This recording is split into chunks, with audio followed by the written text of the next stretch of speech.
Baby, let's boom.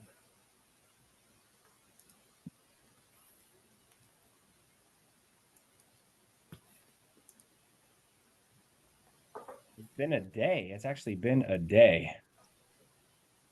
Oh yeah, Yeah, it's been a day. What's going on? What's going on? What's up, Dom? Tuesday. What's up, Will? What's up? What's going on, Jonathan? Hey, Bacon. what's going on, Tom? Oh, it's Dominique. What about Dom? Hey, Dom, got Sean. you. Hey, Renee. I gotta mute my mic real quick while I just open up this Chipotle. Gotta get them macros. Hello, Renee. It's so good to see you and hear you on mute.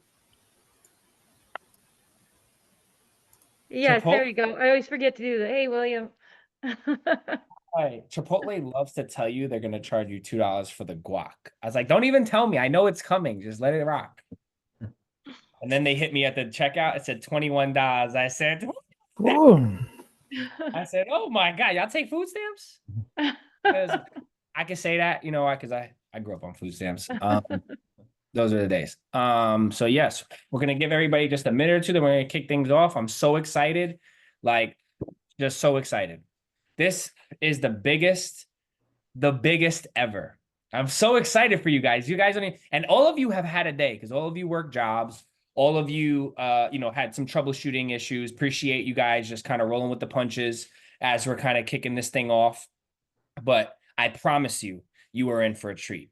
And I promise you, this is going to be like no cybersecurity program you've ever experienced. It's going to be like you already got the offer. You already signed the, like this is day one on the job onboarding. That's what this is. I swear. And I promise you, if you show up and you execute, you will get everything you want out of this program, which will ultimately lead to a job, right? As long as you stick with it. I can't promise it'll happen in 4 weeks because I don't make that guarantee.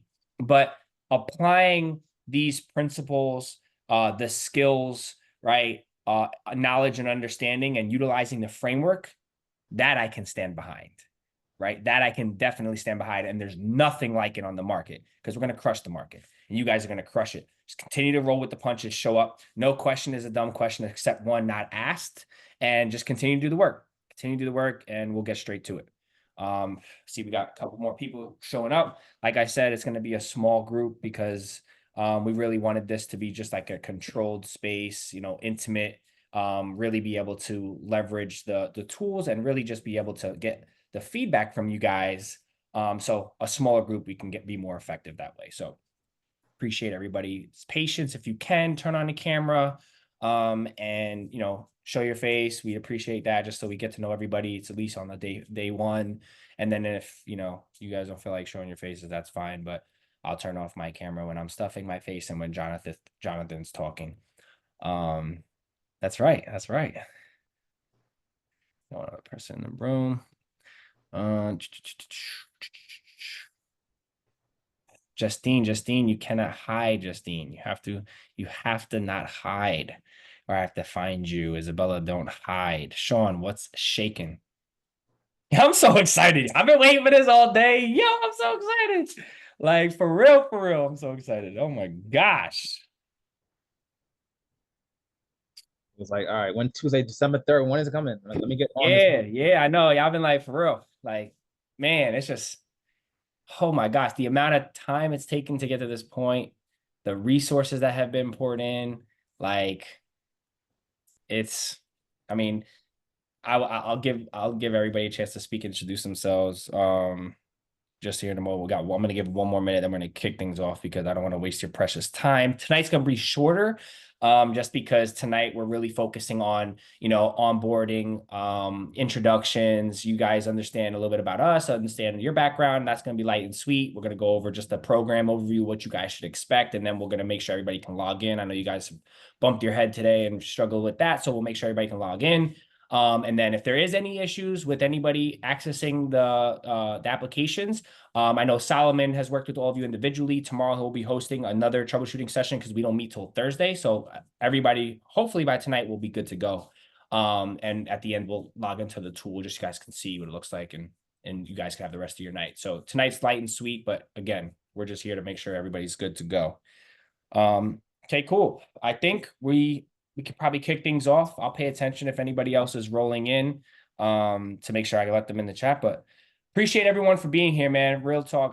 Thank you guys so much for showing up. It's been a long day. These next 4 weeks are going to be intense, to say the least, because everybody has individual responsibilities. Who the hell wants to start working at 5 o'clock at night, let alone 7, right? When we clock out and then you got to clock back in. But I'll tell you, that's what this takes. Really, that's what this takes to get to this level. And, you know, John and I actually went to school together, Plattsburgh State, non-target SUNY school. And he can tell you how many nights we spent 3 a.m. because we went from classes to classes to classes, club meeting, library, extra help, tutoring. You know, he used to copy all my answers and my homework, and how long that would take. Right. And it'd be days where 3 a.m., you know, in Plattsburgh, we're walking in a blizzard to get back to our dorm or off-campus housing. I think it's probably snowing right now over there. It's got to be snowing right now. Definitely. It's brick. Yeah. But we struggled through it. And that's what I call struggle buckets, right? When you don't want to do it, when it's uncomfortable, and you just continuously show up. Shout out to Sean. My brother Sean's a Plattsburgh alum, if I'm not mistaken. He knows how cold it is up there. But, you know, long story short, if you continue to, you know, show up and just, you know, if you fall down 9 times, which you will, just stand up 10, and then you 100% win the battle, right? Just show up 10 times. So without further ado, appreciate everyone for being here. My name is William Sims, founder of Cyber XSOAR, the leading cybersecurity training program. And this is a really special night because this is the first time ever.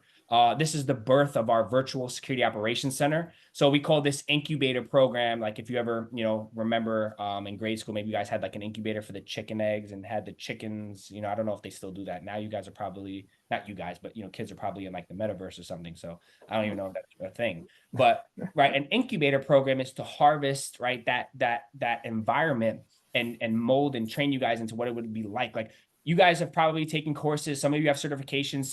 A lot of you have more certifications than me because I hold 0. So I don't even have a certification, but I've been working for Fortune 500, Fortune 100, Fortune 50, and now the Magnificent 7, arguably the largest companies in the world. And it's not because I have a certification. They're important, but it's not the end all be all. You will not get a job because you have a certification. So all those certification farming programs, they get cert. It's good. It's a skill. It's not going to be the end all why you get a job, especially if you come from a non-traditional background. But what will give you that and afford you that opportunity is having the skills so that you identify with the role. How do you get the skills, you know, when most entry-level jobs require 3 to 5 years of experience? Like they're like entry-level job. And it's like, well, how have you done this?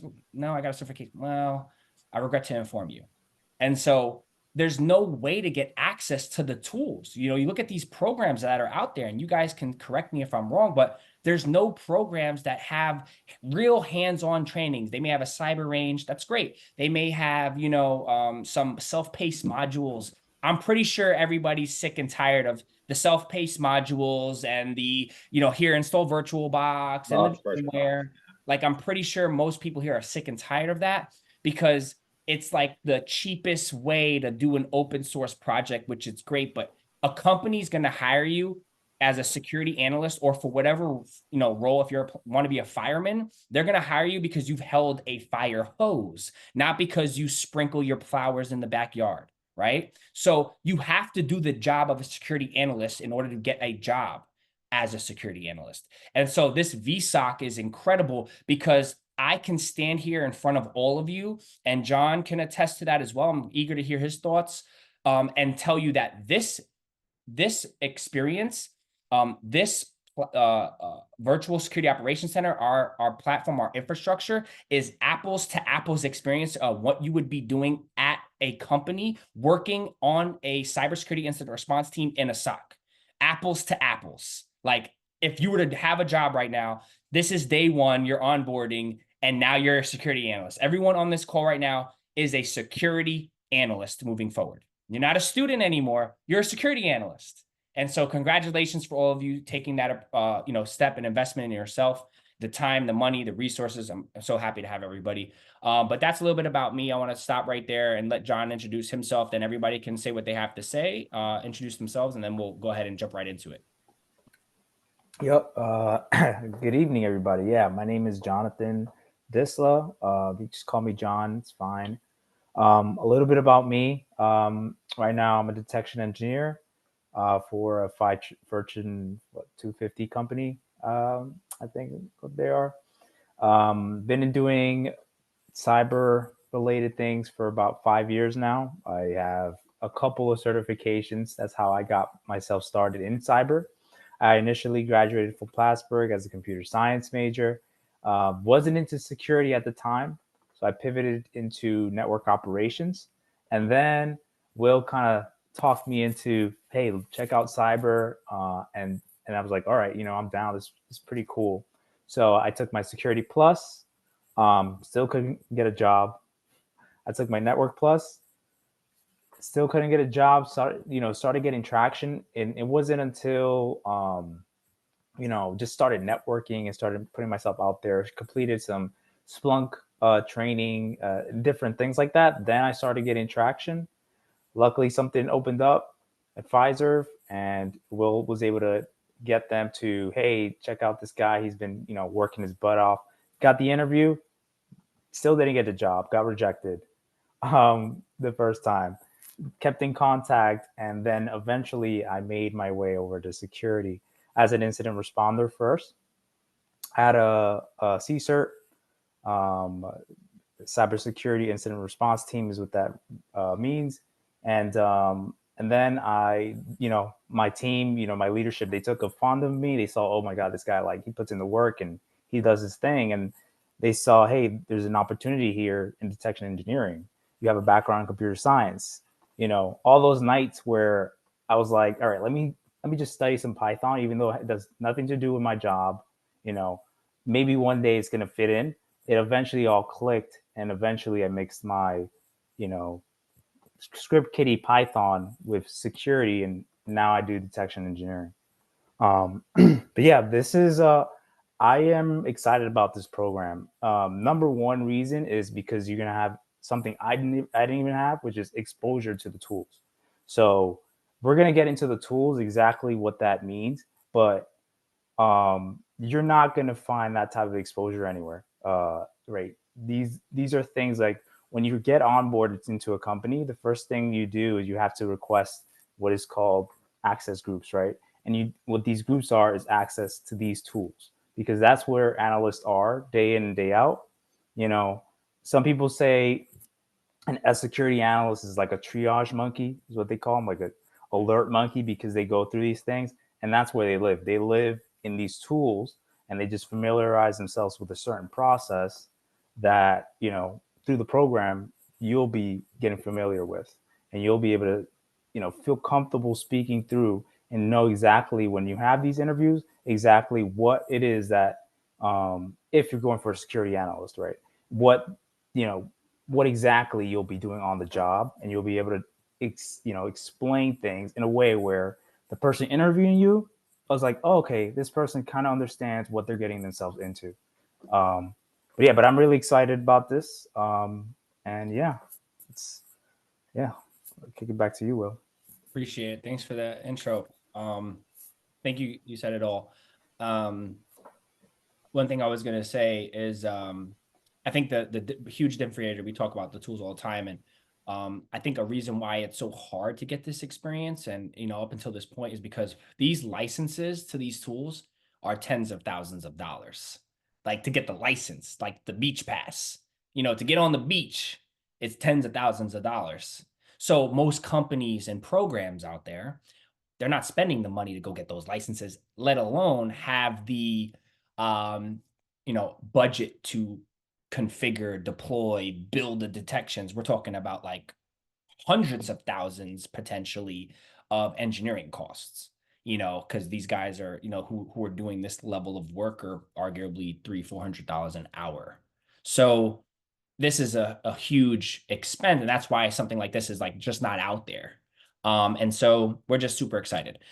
Without further ado, I just want to take a moment to hear from all of you. So if you can, we'll start with you, Dom, just kind of work through the room. Just a brief introduction, about yourself, kind of what you're doing and what you're looking to get out of this program. If you don't mind. And once we do that, we'll then get started.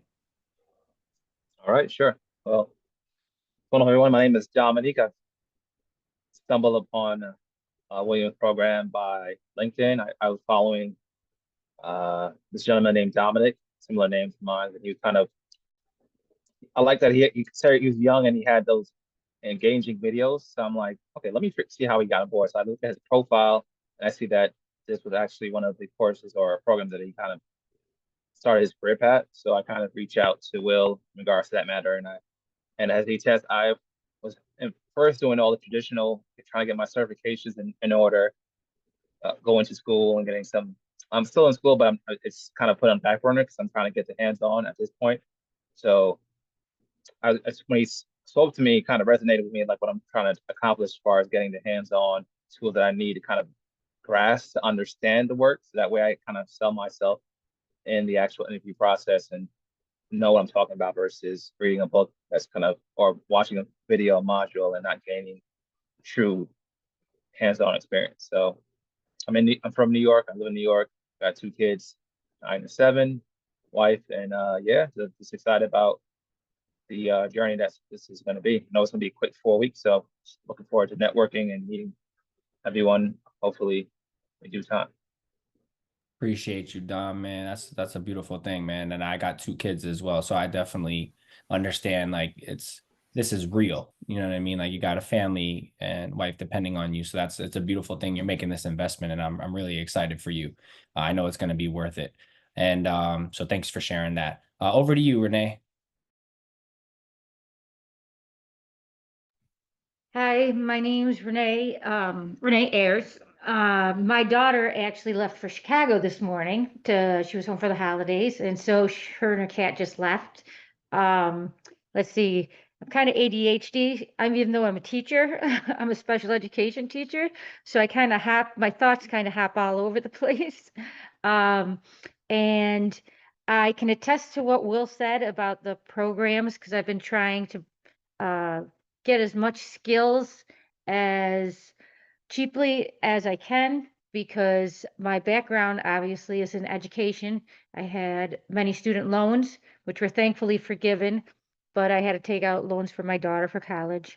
And long story short, there's a lot of companies out there that sell themselves and everything is open source and everything is old and the curriculum is very poor and it's simulated. You're working in simulated, I don't know what you call it, a simulated, what would Cyber you rain. call it, Will?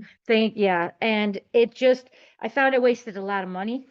And I found Will I went to RIT last year for a cyber conference and I attended one of Chris Malding's lectures on how to break into the cyberspace realm, and I spoke with him and we kept in contact, and then he said connected me to Will. So I'm very grateful for this and I'm excited because I would like to transition out of teaching into cybersecurity because I really want to learn I don't come from a technical background, so I want to learn as much technical skills as I can. And I too, like Dom, did a lot of book studies, trying to get I'm working towards I failed it the first time, the Security Plus, and going for it again whenever I can schedule it. But yeah, it's just really I've been clawing my way through because this will be like my second career, and but I probably would have liked it to have been my first career. So that's about it. I'm excited, super excited. Thank you, Renee. And that's exactly what it takes, clawing through it. And that's exactly what I did. Like, Jonathan is my witness because it did not come easy to me. Like, I literally was in college and I the first time I took pre-calculus, I got like a D, and I needed like a C plus to get the credit. And then I literally took it the next semester. Mind you, that D that I got, that D took, I wasn't just like in the back of the classroom, showing up, not showing up. That D was me in the front seat, in office hours, with a tutor. That was the D with all that. And so I took it the very next semester and got a C plus. So yeah, that was enough to get the credit, but that's what it takes. So that's the mentality. You have it or you're not. You're a dog or you're not. You have to show up 9 times, fail, fall 9, and stand up 10, and then you win. And I promise the other side is beautiful. Okay, Sean, stage is yours. Hi everyone, my name is Sean. I was born in the Bronx, but I moved up to Plattsburgh when I was probably 8th grade, and then I went to college there. That's where I knew of Will because he came to our cybersecurity conferences and talked about how he just wanted us to guide us to how to become, like to get to where he's at now. So I was a business admin for like till sophomore year, the junior year, and then I liked cyber, so I dived into that with I had a professor named Chris Balin, and then he taught me that. I did an internship at our CCT, and then I didn't really get as much job offers as I would have or I could have. So I then started digging. I did my Security Plus, and then I did a SOC path. So I guess what I'm trying to get from this program is to put both of them together and actually apply it to real world scenarios.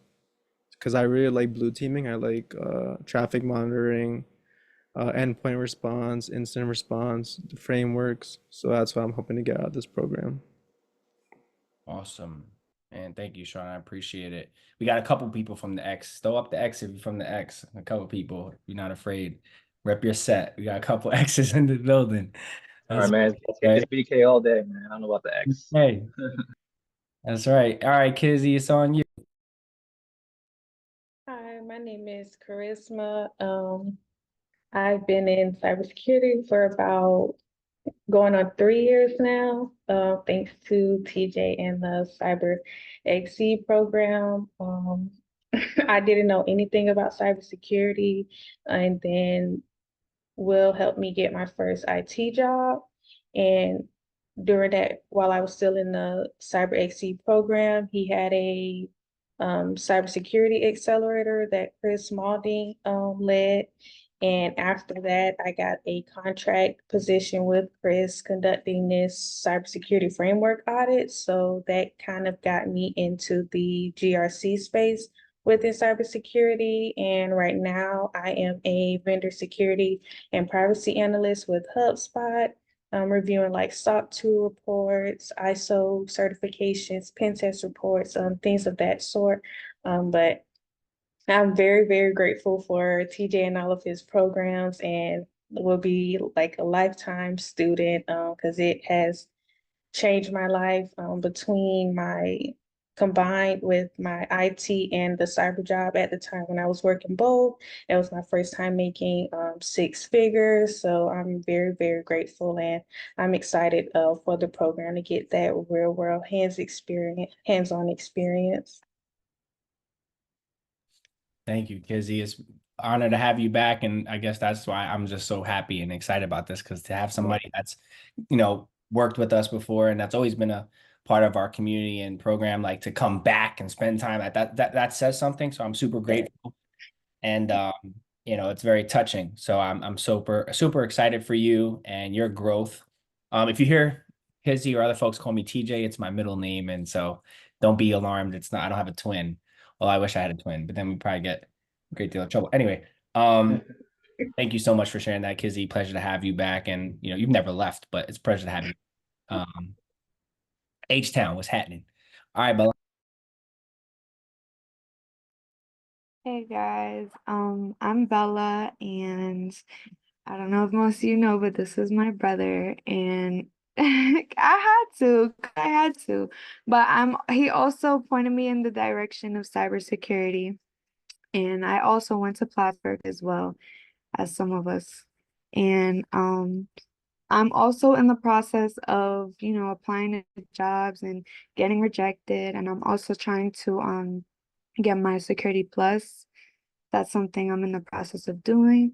And I feel like this program is definitely going to give me like hands-on, and he's been telling me for so long. And so I'm just here, showed up. Yeah.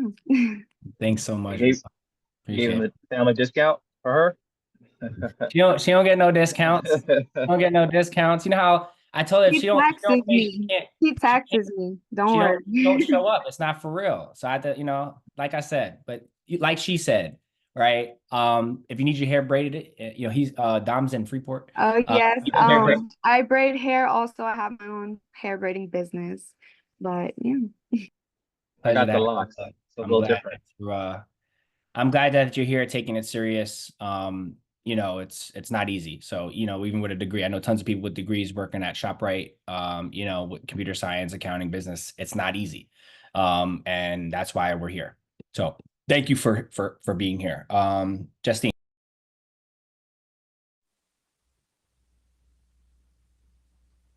We have a technical difficulty in aisle 4, Justine. Can you hear me now? There we go. All right. Hello, everybody. My name is Justine. Like Renee, I'm actually in education, so I'm a middle school teacher. I've been a teacher for like 7 years now. So I really wanted to transition into a new career, something that's more technical, where I put in the work. This is what I put in the work. I get an outcome. So first I started to learn to code. I actually did a coding bootcamp for software engineering. But then I was like, oh, I don't know if I like software engineering. It seems to be one of those things that's transitioning out per se.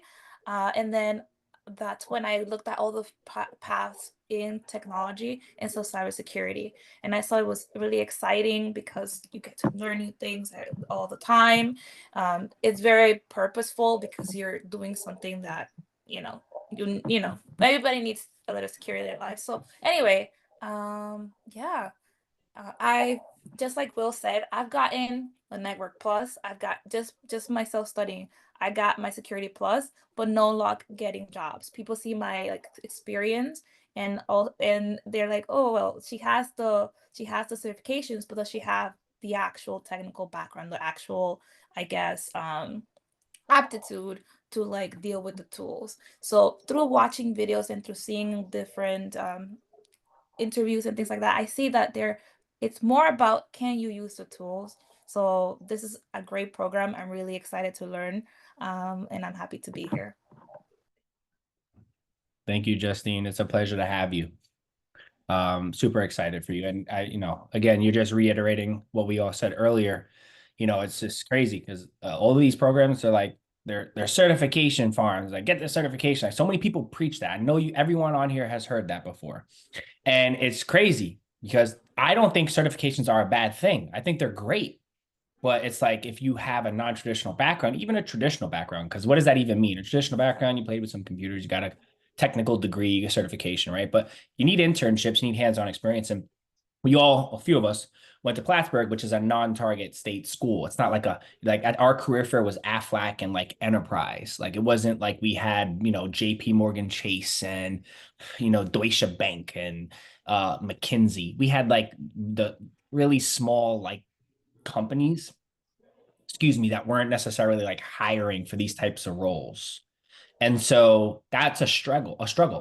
And when I was at Plattsburgh, and like I said, we were taking our classes, I had to find ways to get experience. And I came up with this phrase: if you don't have experience, create the experience. And so it's so important, joining clubs, getting on the board of clubs, which I was able to do. And many of you have done, joining a fraternity. I did an independent study for credit, a college credit, as an internship, which it was such a cool project because I was living on campus at the time. And I set up a home network with like a Raspberry Pi as like a firewall. And my landlord was an ex-IBMer, and he was helping me with my configuration of my project. So it was just a cool thing, right? So creating the experience. If you don't have it, create it. I had to do a project and market it as an internship and, convey that to a hiring manager, right? I was able to get an internship with the Department of Financial Services. So in 2015, that summer, I remember, the winter before that, I was working at Louis Vuitton. I had a 30-day shift there. I met a gentleman on the 23rd day of the 30-day shift on the right before Christmas, sold him a bag at Louis Vuitton, and he was the director of the criminal investigations unit at Department of Financial Services on Wall Street. And later on next semester, he told me to follow up with my resume after I graduated from community college before I even went to Plattsburgh. And that guy got me an internship working in the Department of Financial Services. That job got me a job at Rolex right around the corner once that 30-day job was over. And then I went from selling $3,000 bags to $60,000 watches. And now 3 days a week, I'm going to intern in Wall Street for free, right? For free. But that was the experience. If you don't have the experience, create the experience. So in combination with, I was one of the co-directors who built the CCT at Plattsburgh and then got to manage the interns and got a job at the help desk and then stayed up there in the summer, right? When everyone went home and was in Miami. Yes, I was at Plattsburgh and boring, right? But I was like, all right, I'm trying to graduate with a job because when I go back home, I sleep on the couch. So when I graduate, I need a job. And by the grace of God, 3 months before graduation, I signed my offer letter with Michelin and was on a global security team. My life has been changed forever. So if you don't have the experience, create the experience. So thank you for sharing that, Justine. Thank you for all of you guys for sharing that. Last but not least, Manny, if you can, quick intro, man, we'll go ahead and get started. And thank you so much for joining us, Solomon, because today you have been a superstar and we couldn't have done it without you. What's up, everybody? Can you hear me okay? So yeah, my name is Manny. Will didn't share his story. He keeps talking about Plattsburgh a lot, but he was at Marist before he went to Plattsburgh. And that's where we met. And then like seeing his journey has been amazing. And he was always telling me, hey, you need to get into this field, get into this field. I played basketball in a couple countries or a few countries. And then like during the pandemic was when I got my first job for the company I work for. And I was like, Will, how do I break into this field? Because I'm trying to get out of here. Make a long story short, they opened up a role in the help desk department. I was able to pivot there. Was promoted a couple months ago. Still trying to get my security plus as well. They're opening up a couple roles at my job too in the SOC center. So it's like this opportunity is like so exciting. Like everyone's saying, getting their hands on these tools and being able to utilize these tools instead of just speaking to it is like the ultimate goal. So yeah, I'm excited. Nice to meet everybody. If you need me, I'm here. Appreciate you, Manny. Manny's one of my really good friends. And like you said, when I first graduated high school, I went right to Marist College, did a year there, ended up getting into some trouble where I got dismissed. But Manny was a great friend of mine. We stayed in touch and I've seen his evolution just like he's seen mine. And if you guys notice, I don't hide the bad. I don't even consider it bad, but I don't hide my failures. I'll throw it right in your face because that's how I got here. Like, you want me to hide the failure? No, I'm going to serve it to you raw. And it's all part of, how when I was at Marist, I was 18 and I didn't have a major because when you're 18 and you go to college and you don't know what do you do, you don't know what you want to do. What do you major in? Can anyone Psychology. Hell no. Communications. Right. Communications, business, business, if you don't know what you want to do, or liberal arts. But like, I didn't know what I wanted to do. But at that time, it was 2012, 2013, and Instagram came out. And I was like, I can't be, I'm not like, I'm tactical. I come from a disadvantaged background. So survival mode. When I grew up, my mom, the lights went out and eviction notices and food stamps ran out. So like my survival mode, I got to graduate, get a job and make money so I can have a career and support myself and my family. And my mindset went, you either go into medical because people will always get sick, unfortunately, and tech because it's constantly evolving. And this is 2013 and Instagram came out. So tech is always evolving. And we probably will need to secure the tech. That makes sense, right? That makes sense. Can I be a doctor? Am I smart enough for that? I didn't think so. I didn't want to do 12 years of school and $250,000 in debt. And that's eliminated. I didn't want to be a male nurse.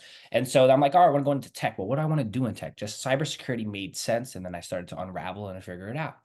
But anyway, thank you so much for everybody for the summary. All right, we're moving right along. Last but not least, I want to give Solomon a chance, who you all have spoken to today, most of you, to just come off mute, say a few words, if you can, Solomon, and just we'll go ahead and jump right into it. But I just want to say thank you so much because Solomon's 12 hours ahead of us. He runs our engineering team of like 25 people, and he spent all day, and he's still up. And again, it's probably right now, like Thank you, everybody. I more, hope more. you all can hear me. So I'm Yes. just here to say hi and to meet you all. I have already met most of you.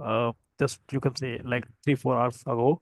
Meeting everybody, setting up your connections, and making sure that your Mac specifically and Windows are working properly to connect with the infrastructure. So most of you already have my number and email. So if you need any kind of support in terms of your connectivity with the platform, so you can just ping me there, and we the tech guys will be there to help you out. And for any support, we'll be here. Thank you, Solomon. Thank you. Thank you. So what we're going to do now, without further ado, is just going to go through, now that we kind of give everyone's background, we have a quick presentation for you all. I guess what I'll do first too, I think it's important to highlight. Let me know if you guys can see my screen. Yeah, we can see it. Yep. All right. So most of you by now have already seen this platform, but if you haven't, just want to give you a quick overview, because this is where a lot of our content, like we engage. This is our community and our ecosystem that we've built. So a lot of like communication will be going here. So if you have questions, I really, really encourage you to engage in this platform, in this community. The more engagement, the better. So I can always tell who's going to be successful by obviously who shows up, but also by the level of engagement, because it shows that you're tapped in, you're prioritizing it. And throughout the duration of this program, you want to apply what I call the ABC model. And this is something you can take even after the program, if you choose to, move on or whatever the case may be, is the ABC model, right? When you start anything in life, you're always going to start as a beginner. And the goal from A to B is to go from A to B as quickly as possible. And how to do that is fairly simple. So when you're a beginner, right, you know nothing, it's like you're getting exposed. And then what you want to do as you transition from A to B is you want to transition as quickly as possible to a contributor. And a contributor is someone who is engaged, who's asking questions, who is posting, who is sharing content, who is educating their peers on top cyber threats, who is sharing articles, who is sharing updates and projects, all these different posts and comments and educational awareness videos, whatever it may be, is your way of contributing. And from A to B is quick. It's instant. After today, you guys are all contributors, right? You should all be contributors. And then the goal from B to C is to transition. So you go from, not transition, to transform.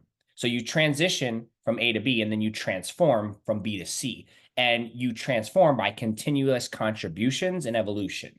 So that is the model. And so this is our community. We're super excited about it. We have a free community. So for anybody who wants to learn cybersecurity, you can take advantage of our community. We have some free courses. Again, these are courses, not the program. Like there's a Network Defense Essential course that maps to a certification. This is our partnership. This is leveraging our partnership with EC Council. So for those of you who are familiar with CompTIA, there's like 3 really large IT certification issuing entities. The largest by far is SANS, SANS.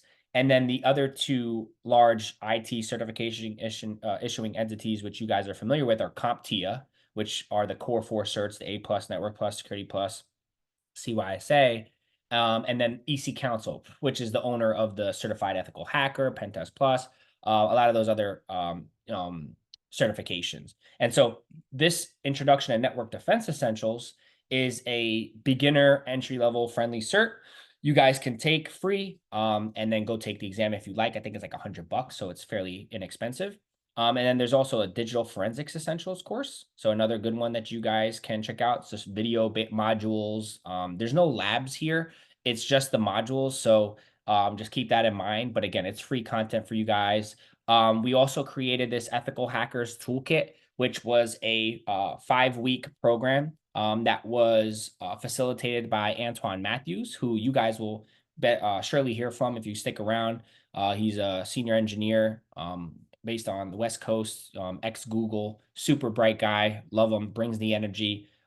Really great friend of mine and mentor in the community. And he kind of walked through this this whole, like, all these different try hack me rooms, going through real tools like Nmap, John the Ripper, different tools that you guys may have heard of and may have or may not have heard of. But again, some really good, walkthrough videos that are just demonstrations. I highly recommend you check out. Again, this is free. So for anybody who wants to check it out, it's free. There's also, in addition to our technical programs and community, we also are very fortunate to have a partnership with the Forbes Business and Coaches Council. So when I know some of you have already started this course, I'm so passionate and excited about this component because this is also I'm offering for free. So it's one thing to get the technical skills, but what's really, really important is to be able to articulate your skills on paper, on LinkedIn, right? That's your resume, your cover letter, your LinkedIn profile, right? So this goes into everything. This is a 13-minute video on everything you need to know. We provide a resume manual with steps that you'll need, okay, to follow on how to optimize your resume. We have resume templates for you. This is just one, okay, that you can leverage, but we have 3 other templates and formats. And then same thing, cover letter, LinkedIn profile from scratch on how to build one. We provide that for you literally step by step. So all of you should be doing this. If you haven't started it, all of you, please do it. Did I just lose everyone or are you guys still here? Can you guys hear me? Yeah, we got Okay. you.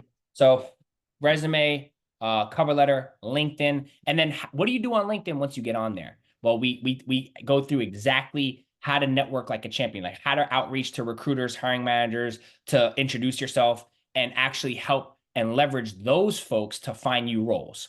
Why is that important? Because when you do it right, guys, I'm going to show you I just started my job with Microsoft this week. And I want to show you just, the type of emails that I'm still getting, right? This was a day ago. So when you do things right, and you apply this framework that I'm telling you guys about, you don't apply for jobs anymore. Like I haven't applied for a job in, God knows, maybe 5 years, because every job that I've gotten has been recruiter outreach to me. And it's just, I get these every day. So there's a job title, location, job description. All right, this guy works for whatever company it is. Again, you always validate who it's coming from. But the point I'm trying to make is that these different roles, they come every single day. This one's from 7 days ago.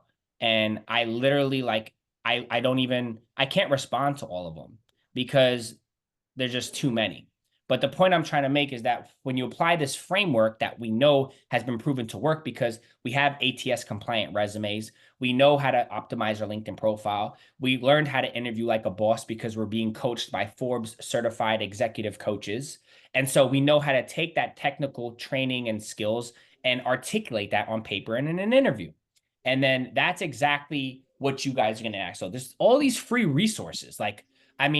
I've been in career services and in career advancement for like 6 years. And there's a point in time when I was selling resume packages, LinkedIn, cover letter, resume, all that great stuff for like $2,000 and revamping, a senior director's resume because they've been doing this 20 years. They want to do something new.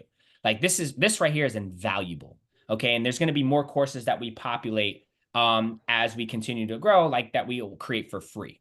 And then last but not least, well, not one of the last things is this calendar is where you guys can go and click and get the link and kind of go through like any events that we have. Like obviously for the next couple of weeks, we'll be meeting Tuesday, Thursday, Tuesday, Thursday, Tuesday, Thursday. The week of Christmas, we're not going to be meeting on Christmas Eve. We're not going to be meeting Christmas, obviously. We'll pick back up on the 26th. And then our last session will be the 2nd of January. So just so you guys are familiar with the schedule, that's where it is. Here's our membership, a bunch of members. We have leaderboards. So for anybody, like the more engagement contributions, the higher you rank on the leaderboard, you kind of go up in levels. So again, take advantage of the platform, please. and engage, engage, engage. All right, guys. Hope you're ready to get started because, again, we've been talking for a while, but this is really where your SOC journey begins, and kind of we'll go ahead and bring it home. So you've heard about this term, and when I say secure your future in cyberspace, or I should say secure your freedom in cyberspace, because when you secure a role in cybersecurity, you have then unlocked a bulletproof, pandemic-proof, and recession-proof skill set. People talk about the tech recession, and people talk about, furloughs and termination. I mean, people are getting terminated and furloughed left and right, even today.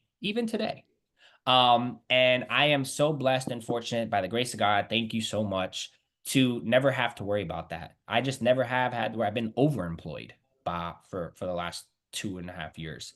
And so it's just a blessing and a grace from God. When I got into this field, I didn't think it was gonna, like, this is what it would actually look like. And it's afforded me the ability, like I said, I've shared with you my background, and that's real. But this skill set and trade, because cybersecurity is a trade of the 21st century, has afforded me the opportunity to take care of my family in a way I never imagined, purchase a home. So now I'm a real estate investor, invest in the stock market, invest in crypto, start my own business. It's really transformed my life. And so I'm just so passionate about securing your future in cyberspace and ultimately your freedom, because having that source of income is just really, really great. And if you know what to do with it, it's even better. And so this VSOC Incubator Program is going to serve as a single pane of glass so that you guys are going to get the experience of what it's like to become a cybersecurity analyst working on a cybersecurity incident response team, which is something we talked about earlier, working in a security operations center. So virtual security operations center is just a remote program, a remote virtual SOC, because you could be in an office. But ours is virtual, and most environments are going to be cloud native that you work in anyway. So we just wanted to make sure share with you. John, did you have anything to add on this? No. Yeah, it's virtual because we're virtual right now. That's right. I'll tell you that much. I got to go into the office, but a lot of operations are virtual these days. Not all my teams here. I'm in Jersey. Not all my teams here. Not all my teams even in the same country. So, yeah. Yeah, and that's pretty common. Like when you work in SecOps, for people to be, tapping in and dialing from all over. So it's a blessing. I mean, everybody on this call right now, we have people from across the country, across the world. So again, that's so exciting. Get that out of the way. I don't want you guys to have to see that. Sorry about that. All right. You guys aren't seeing this. You guys. All right. Let's do this. No, you're good, Will. It's just showing the slide. Okay, cool.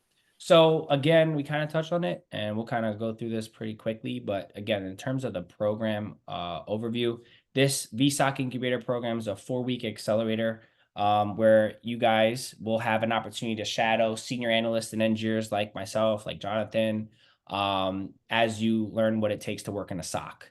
And so this is, again, your chance to learn how to do the job as if you were working at a Fortune 500 company. Like, it's day one now, and you're working in a Fortune 500 company. That's the experience that you're going to be getting from this moment out.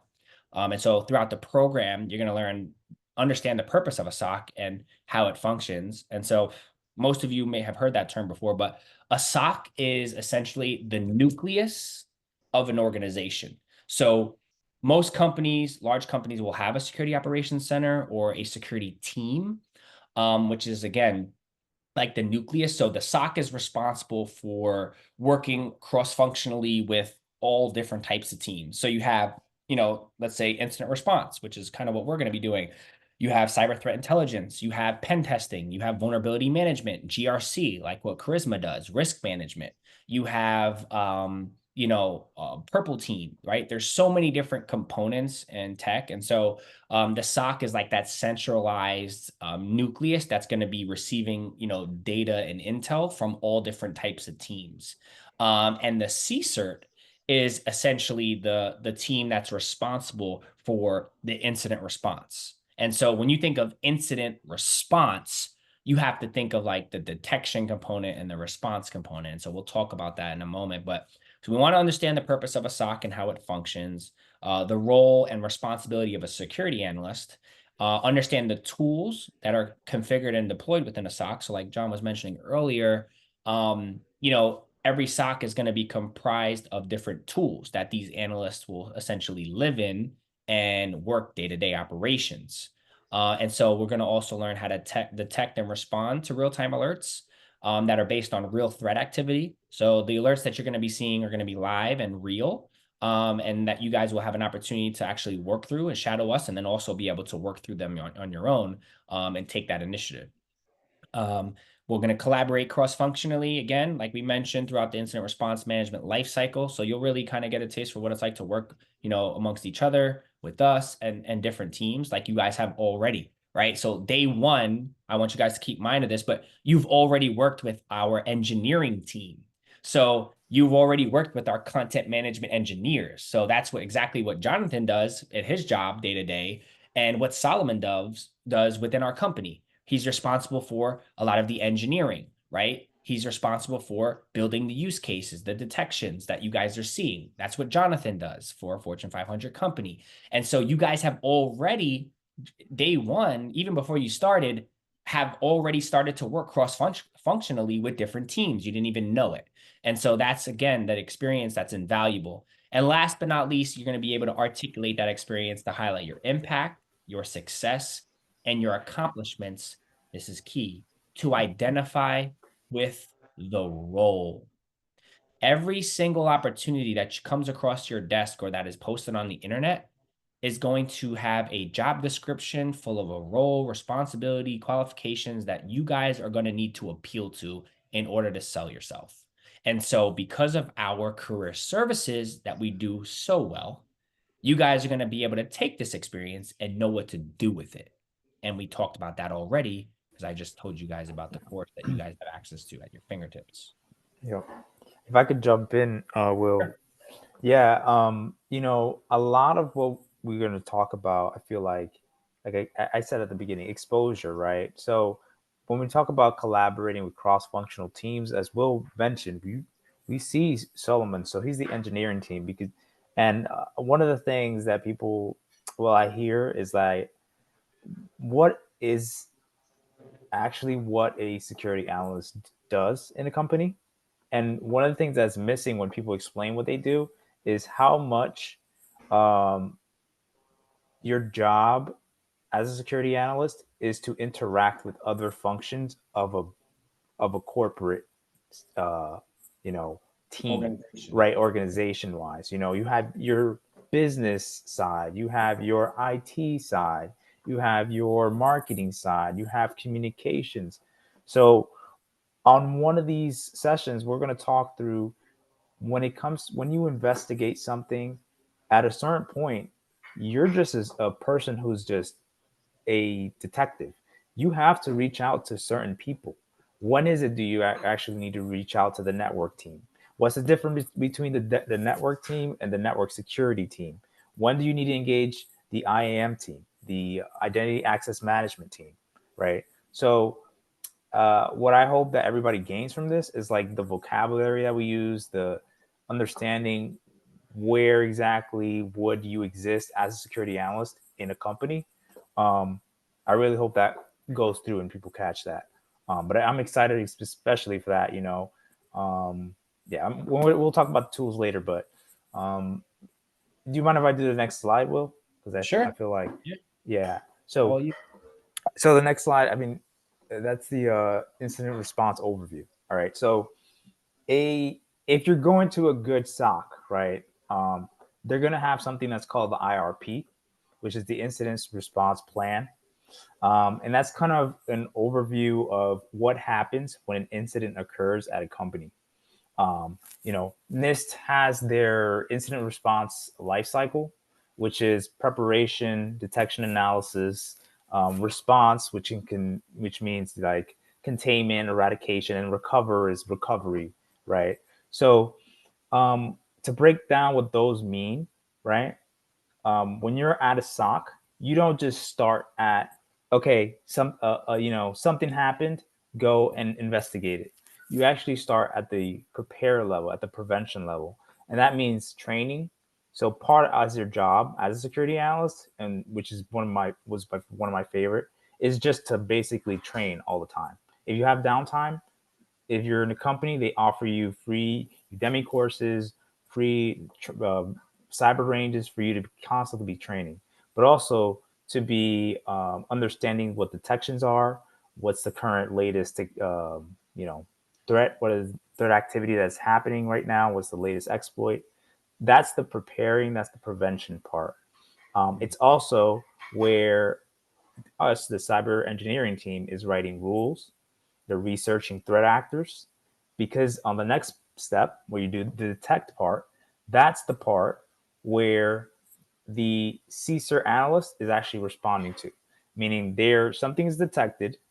The first thing you got to do is triage it, which is basically assess whether or not this is an actual threat. That's it. That's your job in a nutshell. Is this an actual threat? Yes or no? Because if it is, then you either escalate to a senior analyst, right? And you're not going to start as a senior analyst. So really, your goal is to see whether or not this is actually, bad guys made it over the horizon and now they're in the network. And then respond is knowing exactly, okay, what type of mitigation do I need to throw at this? If it's a ransomware or something like that, do I need to then engage the recovery teams, the DR teams, to figure out where do we keep our backups? If it's just malware on a user system because they've clicked on a phishing link, do I need to just contain that one endpoint, that one laptop? Do I need to reset a user's password? So that's where response comes in. And then on a recovery side, like I've said, restoring a system. Let's say somebody did get malware on their one system. We don't need to wipe the entire, the whole business. We don't need to wipe all the laptops. We just need to do one wipe on that one laptop. Or if it's an actual ransomware case where it's the whole network, then we would need to, make sure all the backups are restored, and things like that. So in an overview, those 4 steps is what is involved with incident response. You're either going to be specializing on one of the steps, or in this case, we're going to be focusing on the detection, the preparing, detection, and the respond phase, because the senior analyst is going to be mostly doing step 3 and 4. But our goal is to at least get you to the point where you're able to identify an actual threat, know what searches to run, what tools to use, how to actually write down a summary so that a tier 2 can understand and know exactly what the problem is. And yeah, that's one of our goals there. I appreciate that breakdown. That was great. And I think also many of you probably heard about this acronym or this phrase called proper preparation prevents poor performance, like the 5 Ps. It kind of reminds me of this, because like prevent and prepare is a huge part of this whole entire thing. Like incident response teams are always going to be, better off, and companies and these teams are going to be better off if there's a preventative plan in place, right? So that's training, that's run books, workflows, right? To guide, to serve as the guardrails for when things happen. Because in security, remember this, never forget it. It's never a matter of if, it's only a matter of when. That's a fact. And another thing to remember is there's no such thing as 100% security. If something is 100% secure, there's no access, right? So your house, for example, it has a bunch of access points. Your front door, your back door, the windows, those are access points. It's not 100% secure because someone could break a window, right? Someone could get a key made, someone could, tailgate. So those are the access points. If it's 100% secure, your house is made of entire cement and brick and there's no windows and you can't get in. But as long as humans have engagement, interaction, and some access, then it's prone and susceptible to an attack. And another gem I'll drop with you guys is, just by come off mute, what is the number one threat to every organization? Can anyone guess? The number one threat to every single company in the world? People. Insider. Insider, yeah. Insider threat. Insiders. Yeah. Insider threat, because they already have access. So that's another team, cross-functional. Insider threat. That's a whole team and division. Yeah. I So write detections for the insider threat team. there you go. Detecting, yeah, we're investigating within the company itself, because that's one of the hardest things to detect, you know. Yeah. Insider threat. Number one threat to every organization. Can anyone under I used to say number two was something else, but recently I'll agree. Number two, user error. Right? Because humans are prone to making mistakes. Right? I did that. I've done that. You've all done it. Right? So that's another thing. Third biggest threat to every organization, 0-day attack. So something that no one's ever seen before. There's no patch. So those are the big three. Just keep that in mind. Just want you guys to know that, right? Those are the big three, right? 0%, no such thing as 100% security. It's never a matter of if, always a matter of when. All right. So guys, keep in mind, take notes, screenshots, right? It's important, you guys, to make sure that you understand the fundamentals. If you have questions, obviously you can always answer, but I think we're moving right along. You want to touch on this, John? Sure, yeah. So, you know, I think this slides, I think, just to give an overview of where, again, the CSERT sits in an organization. Most CSERTs or SOCs are 24/7. You know, either 3 shifts covering the entire 24 hours of the day, or sometimes they'll do 10 hours or 12 hours, two shifts, or what is it? Follow the sun, I think is called when it's three shifts. Yeah. So, but constantly, you know, there's going to be somebody whose job it is to make sure that if there's any type of indicators that shows that there's compromise, somebody's there to respond. And that's just a given. If you're a large company, you need that team. A lot of it is because of compliance, whether you're in finance, healthcare. There's a big security industries. Really, all industries at this point is we're going to get some type of regulation enforcing that at a certain level. If you manage user data, you're going to be required to have some type of SOC and monitoring capability. Government. Yep. And then on the second level is to analyze. So investigate potential security incidents. I covered this, but there has to be somebody that before you start ringing the bell, you can't just say fire, fire all the time. You need somebody to triage and assess the situation and put it in writing, right, through evidence by, again, running searches on tools, understanding what it's saying back to you when you get the results, be able to explain exactly what it is and jot it down. Because from an auditing perspective, I'm sure Charisma can speak to it, but you need to be able to provide the evidence that you are investigating. Somebody is actually looking at this, either through automation or through human eyes, that we assessed that this isn't a security incident. And then from a response perspective, you need containment, whether it be CrowdStrike, you know, automatically blocking something, or you containing a device, or you blocking an IP. You need to be able to do that. And where does that information come from? It comes from the first step of response, or excuse me, analyze, where you assess, okay, this IP is a bad IP. This belongs to, you know, APT 28 or whatever it is. And we need to block it. So that's in the response level. And report on it, communicating to stakeholders. Stakeholders, that's just a fancy word for other teams, in my opinion.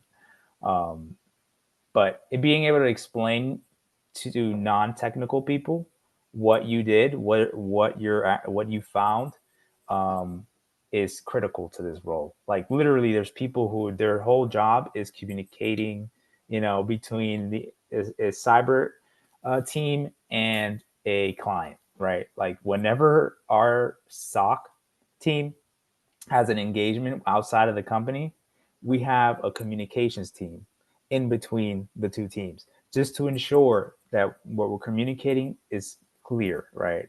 It's because this is a lot of potentially money on the line, right? Because if something is miscommunicated and you're trading publicly in the stock market, and now for some reason the public thinks that your company's compromised or some confusion happened, it has real impact in the world. And that's one of the things I think is you'll find as you move through your career is that what you do in this industry matters in a way that, it's not life and death, but it moves, it makes waves across the world, honestly, the world. But on a report level, that was what we mean by being able to communicate, being able to assess the situation and explain it to non-technical stakeholders. Yeah, and just to piggyback off that real quick, I think reporting is really important because a lot of the work that we did together, John, and also like after I left Fiserv in my career, a lot of these reports would end up on some C-suite execs' desks, if I'm not mistaken. So, the work that we're doing, like this is going to be viewed, right? These reports, like they don't just like go to like your manager, like these reports are getting escalated up the chain of command and will go to the C-suites, like potentially the CEO of these, billion-dollar companies. And that's real. So like it's a mission critical role. And that kind of ties everything together on why certifications can't just, aren't going to be your end all be all and get a job, because this is a mission critical role. So companies can't afford to put someone in a position that has no experience because of everything John just said. So I hope it all makes sense. Yeah. I can touch on it. Yeah, go ahead. John touched on it. Some of the tools of the trade that we've thrown around that you should definitely familiarize yourself with. Really, the first two on the left, I think, are the biggest, but a SIEM tool, it sounds like, SIEM is pronounced SIEM. And that stands for a Security Information Event Management Console. So you can think of this as like, I always use like an Xbox or PS5, analogy. I've been playing with fire here, just waiting for my computer to die. So when at the next pause, I'll grab my charger, John. But it's a centralized console that's primary responsibility is to gather data from different endpoints on a network. So that could be servers, workstations, firewalls, routers, switches, you name it. And its main job is to gather all that data that's being sent to it because it's centralized. So think of it as like the centerpiece, and be able to parse and correlate that data and spit it back out so it's all the same, so that it's human readable. So someone like John could then, pull that dashboard up, look at the logs, the raw logs, and for it to make sense, because different tools will, speak different languages and the data will look different. So the SIMS tool, its main function and responsibility is to, remember this, is to parse and correlate that data and make it human readable in the form of raw logs. And, if I miss anything, John, let me know. Endpoint detection is another security tool that's primary function is to monitor and protect endpoints. And endpoints can be, individual devices. It can be laptops, it can be phones, workstation, virtual instances, servers, and those can live on the actual host machine. They could also live on the network. And so they also are there to protect the devices and those endpoints from potential threats, whether it be viruses, malware, you name it. Threat intelligence, there's tons of different threat intelligence platforms and feeds to provide intel or open source intelligence on what we call IOCs. And IOC stands for Indicator of Compromise, which is a fancy way, you should remember that, a fancy way to say, hey, this IOC, this indicator of compromise has some malfeasant reputation. So an example of that could be a domain, like a URL that's malicious, that's like phishing. It could be an IP address that's scanning stuff, performing reconnaissance, which is information gathering. It can be a hash, which is like a file that maybe has a malicious, reputation. And so every hash or file has like a particular hash associated with it. Think of it as like your thumb, your fingerprint.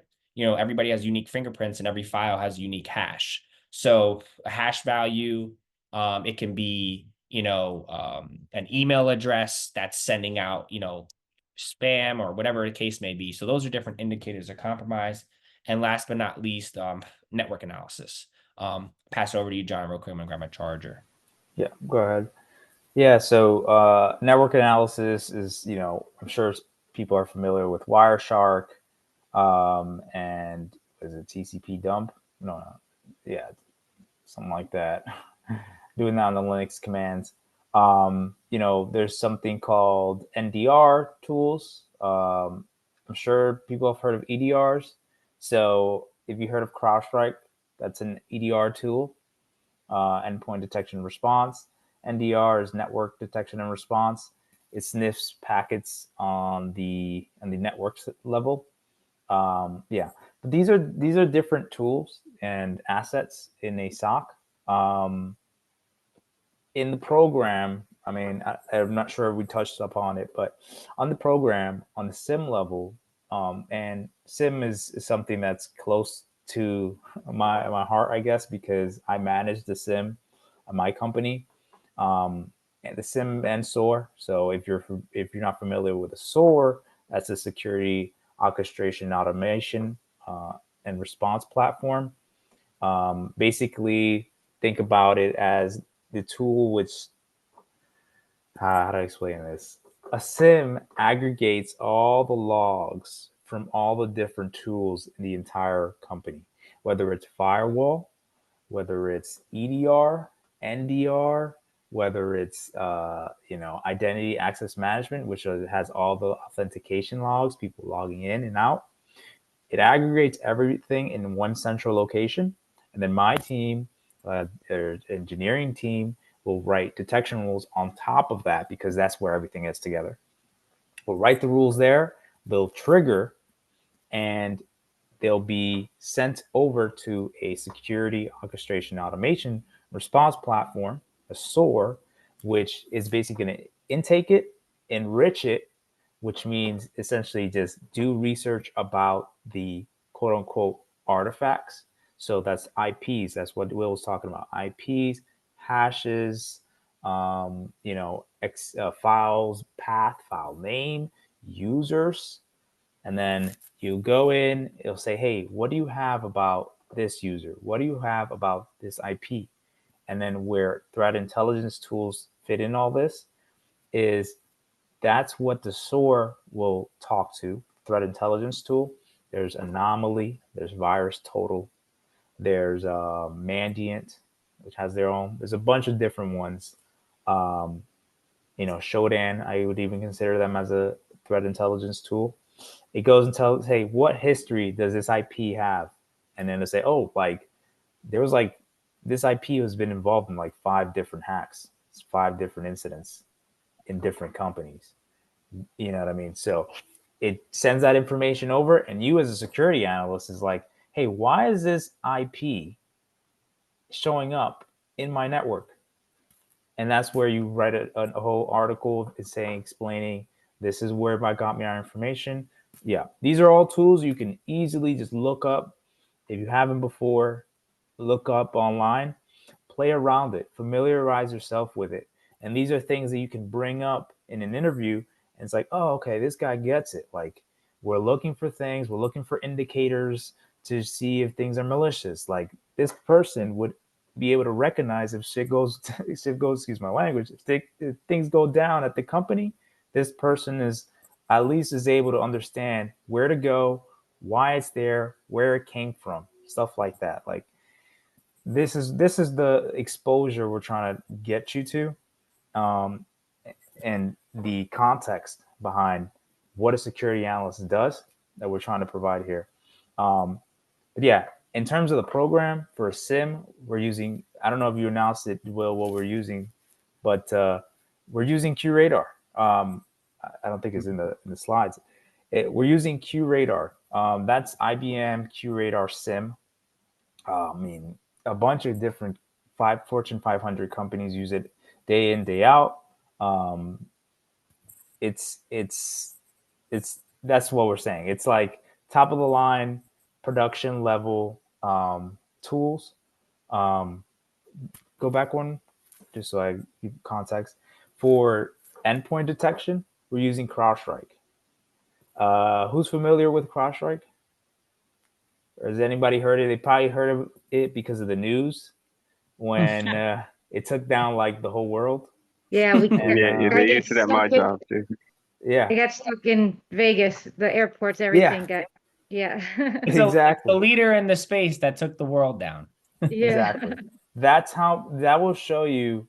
Um, it's funny because a lot of the guys in my company, they like to buy stocks in security because we know security so much. We know what tools are like going to be here forever and are like top of the chain. And CrowdStrike is one of those. And they love to invest it in CrowdStrike. And when it went down, people are like, oh no, it's going to tank. No, it should show you how big this company is, that it took down the whole world, right? That all these governments, airline companies, all these companies are using this one product. Yeah. Yeah. And yeah. And now here you're going to be able to be exposed to it. Literally what me and Will, all of us see in our day-to-day using CrowdStrike. When we log in and how we navigate the tool and how do we create searches in CrowdStrike, you'll be able to run those searches here in this environment. And shout out to Solomon because he put that together. And I know how difficult doing all the back end part of configuring these tools are. And so shout out to him. But yes, you're going to be in these platforms. You're going to be able to run in it. You're going to be able to understand how that tool feeds into a SIEM, how to make searches in it, how an alert looks like in CrowdStrike, and how to do an investigation in CrowdStrike, right? Whether it's a lab you can put in your resume, whether it's something you can speak to, you'll have that in your tool belt. Yes, sir. Question. Will all this be able to be grasped within that 4 weeks time period? Seems like there's a lot of stuff that's needed to be consumed. Yeah. So well, you can't expect that in 4 weeks you'll be an authority, what I call Cythority. But the goal here is not to shove all this information down your throat. It's for you guys to get the exposure, and then be able to build from there. And so, again, we're going to be meeting twice a week. We're going to be, taking it slow, kind of walking you guys through step by step. So when you have questions, ask. But it's not expected. I wouldn't want anyone to, have that false pretense where it's like, in 4 weeks, you're going to be like, that's not the case. The purpose of this program is to give you guys all of the strategies, to give you guys the exposure, the framework, so that you guys know how to go and take this, what we give you, and run with it. And so I hopefully you guys enjoy it enough where you want to continue to stick around. But the point is, everything that you're going to be seeing and that we're going to be doing is like if you were to already have the job. Like imagine you already like got the job some miraculous way, and now you're like in the actual role and you're working as a security analyst. Like no fluff, no gimmick. Like you're actually a security analyst now on John and I's team, and we're training you up. And so that's what you'll get for 4 weeks. And so, just ask questions. There's going to be education and learning that you'll need to do simultaneously to this, because how many of us even know what an IP address is? Like some of us may not. And so it's going to be important to, and John can speak to this, but I would say like 60% of our job is research, like on the spot, like not knowing something and be like, okay, what is that? And then Googling it and ChatGPTing it and like actually learning. That's like what we do like every day on the job. And I know John does that, but me personally, I'm in ChatGPT and I'm like, hey, assume the role of a security analyst working in a SOC using Microsoft Defender, using CrowdStrike. How would I run a search to search for this type of activity? What are the steps step by step? And like, if I don't know something, like I'm going to research, and that's what the job entails. day to day. Yeah, and yeah, that it's so true. You have to be comfortable with googling. You don't know something right away, just Google, ChatGPT, get a understanding. Okay, move on, and carry on. And I think the exposure is going to be invaluable because when you open up a tool or something like that, I think knowing what is this showing me, which is what we're going to go through, like how do you move around, how what is it showing you, it's different than knowing all the sub processes that are happening below that. I think at a certain level we're going to get you to a place where you understand what it will look like, and then you can speak to in a way where you can communicate with confidence to an interviewer. Hey, I can do this job because I understand this is exactly what I would be looking at day in, day out. It doesn't change. I'm telling you, that's why they call SOC analysts triage monkeys, because once you see it, that's what you're doing every day. Mind you, I love it. I love security. It's a passion. So you're Googling every single day too, because there's going to be this type of attack. You got to go Google. We can just, and that's what we'll be doing here. It's like, hey, here's an alert. Go Google it. Figure out what it's saying. Oh, okay. Go back and then assess the alert. But yeah, Yep. Did that answer your AI question? is your friend. AI is your friend. Yeah, it's crazy because if we'd had access to some of these things, I don't know if we failed at the time, but like it just didn't change the game. Like now I'll use it every day. Like I don't shy away from it, especially when it comes to like proactive threat hunting and stuff that I'm not necessarily proficient in. I'll be like, all right, like what searches should I run? And it's like it's crazy how good these tools are. But okay, I think this is pretty much the last slide, if I'm not mistaken. Yeah. So just really real quick, just to summarize, appreciate all of you guys hanging around. But again, your path to success is going to be as follows, right? We're gonna show you guys these tools, right? You're gonna have an opportunity to shadow as we kind of walk through them, ask questions over the next couple weeks.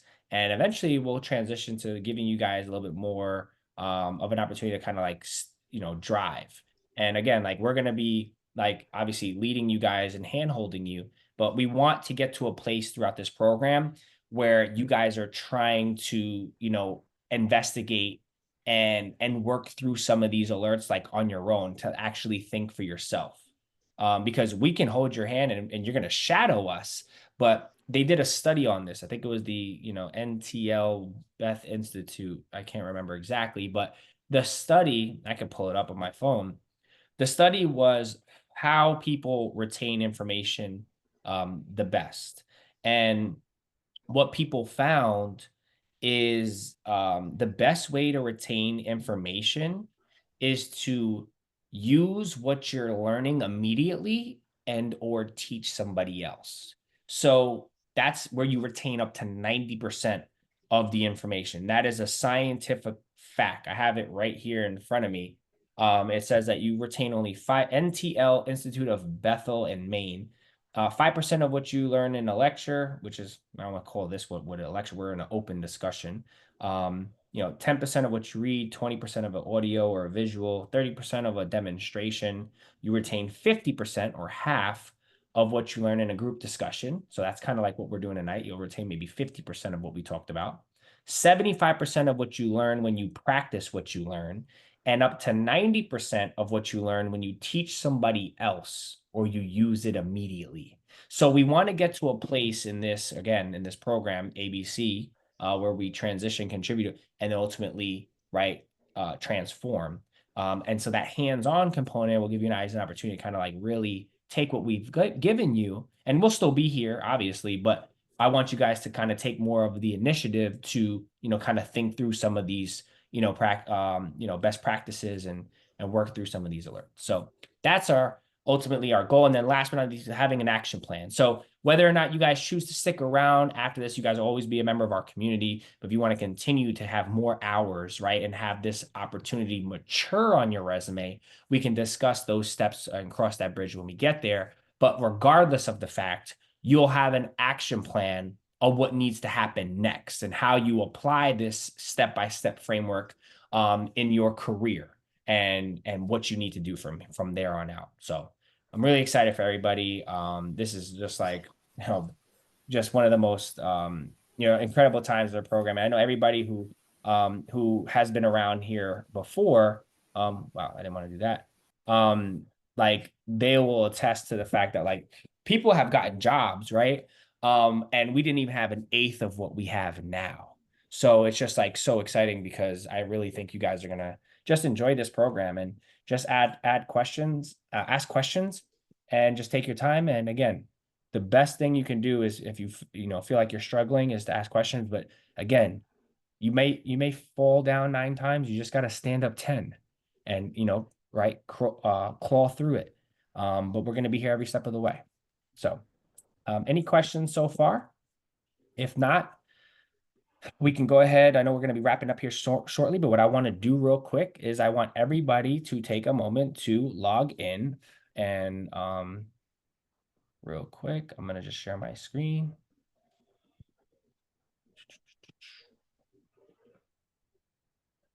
Okay, so I'm going to go ahead and hit the VPN, connect to OpenVPN.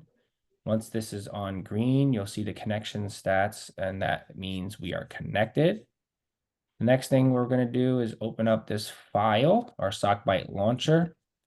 Okay, and that should prompt our SSO applications. And so I'm hoping everybody got here today. That means you successfully installed your VPN and SSO, which credentials have already. So when you hit these different applications, we'll start with SocByte, which is this is a proprietary custom ticketing tool or case management software. You can see when I click on it, it kind of like responds. So you click on it once, and it should already authenticate us. So it looks to be working for me. We have our dashboard. You can kind of just click here. You can see the offense management, case management. You can see reports. Just go through these tabs, and once you're in, you're in. So I can see that this is working. I see, offenses generated, multiple login failure. You can click on here and you can see that this is a QRadar alert. So we're actually in our case management software. I'm going to then check. And right now what we're doing is we're doing health checks. So when you are working in a SOC, a lot of times you have different tools. There could be 12 tools, not just 3. Most likely there'll be a lot more. But you'll be responsible for logging in these tools like we're doing right now and ensuring, you can see it's automatically authenticating us through a single sign-on. And right now we're just basically saying, okay, cool. Like everything's working. I can reach the system. No tools are down, right? That's like a health check. And that's what we're doing right now. So obviously like I'm here, you guys should be doing this right now too. And so now we're in our QRadar SIEM tool. We have a dozen offenses here listed. So like, I'll just click on one of these, multiple login failure for the same user in 1 minute. All right, see the events. So that's working. All right. And that's the purpose of what we're trying to do now is make sure that everybody can do this. What are we using to log in? Sorry? What are we using? How are we logging in? Like SocByte? We're using our personal email? Like our No. So once you get here, there's no logging in. So like I just showed you, when I clicked on these application, it automatically logs you in through a single sign-on. So your credentials, you don't have to log in. So okay, because it's telling me to log in. That's why I'm confused. Okay. So I'm gonna try it one more time. So CrowdStrike is the only one. And if you I'll let you share your screen in a second, Dom, if not. But everybody, if you can, kind of go through these steps. And I know some of you met with Solomon earlier, just kind of reiterate, let's rerun it. And make sure that you guys can access. CrowdStrike's the only one that you're gonna, when you log in, is going to prompt you with your multi-factor authentication. So you can see here, right? Once you click the password, it automatically generated the password. Now it's saying enter your verification code. So all of you should have been provided a QR code to scan to set up multi-factor authentication. And so what I'm doing right now is I'm just going into my Authenticator app because you guys should have scanned that QR code. And I'm going to type in the code. So I'm going to do that right now. And then it should log me in. So that's the only one that you have to type in your MFA code. And so now we're in CrowdStrike. You can see that because we have 25 detections. So awesome. This looks great. So excited for this. So everybody should be able to get here. If not, then just let me know. So Dom, for you, when you want to share your screen, I know Solomon's also on now. And again, the goal is, we might not be able to solve. Okay, cool. So you're in. So I got but when I click on here, see, it's asking me to sign in. Oh, no. So go to the next tab. This one? Yeah, you're in. So click offense management. Okay, I didn't see that. I know 2 tabs opening up. Yeah, so looks like, so if you full screen it might be a little easier to see, and then we'll just make sure that you can access the other one. Yeah, awesome. All right, so you're in. Click dashboard at the top. Boom. Yeah, you're in, brother. You're in. So now go to QRadar. We'll save CrowdStrike for last. And everybody else, Renee, all of you guys, just when you have a moment, please do the same. I want to make sure everybody can get in. So now go to QRadar. Click on the QRadar application. All right, give it a second. Give it a second to authenticate. Okay. And you are, oh, where'd you go? I lost you. Hold on, sorry. It's good. You're in, and then hit the offense tab top left. Okay, great. Great, you're in. You're in. Okay, your connection is slow. That's fine. And then let's close out your queue. You can close out all the tabs, like even the CrowdStrike, just close everything out and then just hit the CrowdStrike application. And it's going to do the same thing. So once you get in, it's going to prompt you to do the same thing. So did you get the MFA code? No, I didn't. Okay, so then you probably won't get to log into here. But what will happen is I'll have Solomon send you guys out the QA. Actually, what I can probably do is I'll pull up the QR code on my computer and then everyone can scan it, right, Solomon? Yes, exactly. So I have already shared with most of the guys, but for the rest who didn't receive those, they can text me and we can show them here as well. Yeah, you definitely, because that doesn't look like a valid email. So I don't know if you're seeing that, Solomon. It looks like the email was because you loaded that application twice without getting it loaded. So just if you can just well, if you stop sharing your screen, Dom, I will pull up the QR code and everybody should scan this QR code, which will be the MFA from your Authenticator app. So I'm using Google Authenticator. You guys can't see, but there you go. I'm using Google Authenticator, which is an app you can download. Okay. And then from within the Authenticator app, you can hit the plus sign right in the bottom. You have to be the plus sign and then scan QR code. And then you're going to basically scan the screen right now. And that's going to embed your multi-factor authentication. So give me a moment and I will share that for you. Now, are we have access to these particular QRadar and CrowdStrike for just 4 weeks or like a year? Yeah, so you'll have access to it over the next 4 weeks on our calls. So you guys will get to go in here. We'll be logging into these from this point on every session. Hold on one second. Solomon, if you could send it to me again real quick so I can pull it up. Does everybody have an authenticator app? Text your WhatsApp. Give me a minute. What's the name of the app? Sorry. You can use Google Authenticator. There's different ones. That's a standard one. Yeah, I have another one as well called you can use or Authenticator, but it's preferred to use Google Authenticator. There's also like Microsoft Authenticator, but just if you go to the App Store, type in Google Authenticator and it should pop up. It looks like I turn off this, it's like a rainbow asterisk symbol or wild card.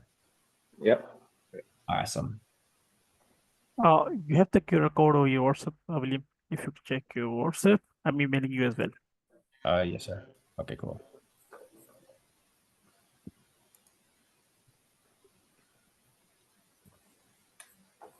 Okay, so you guys can scan this code.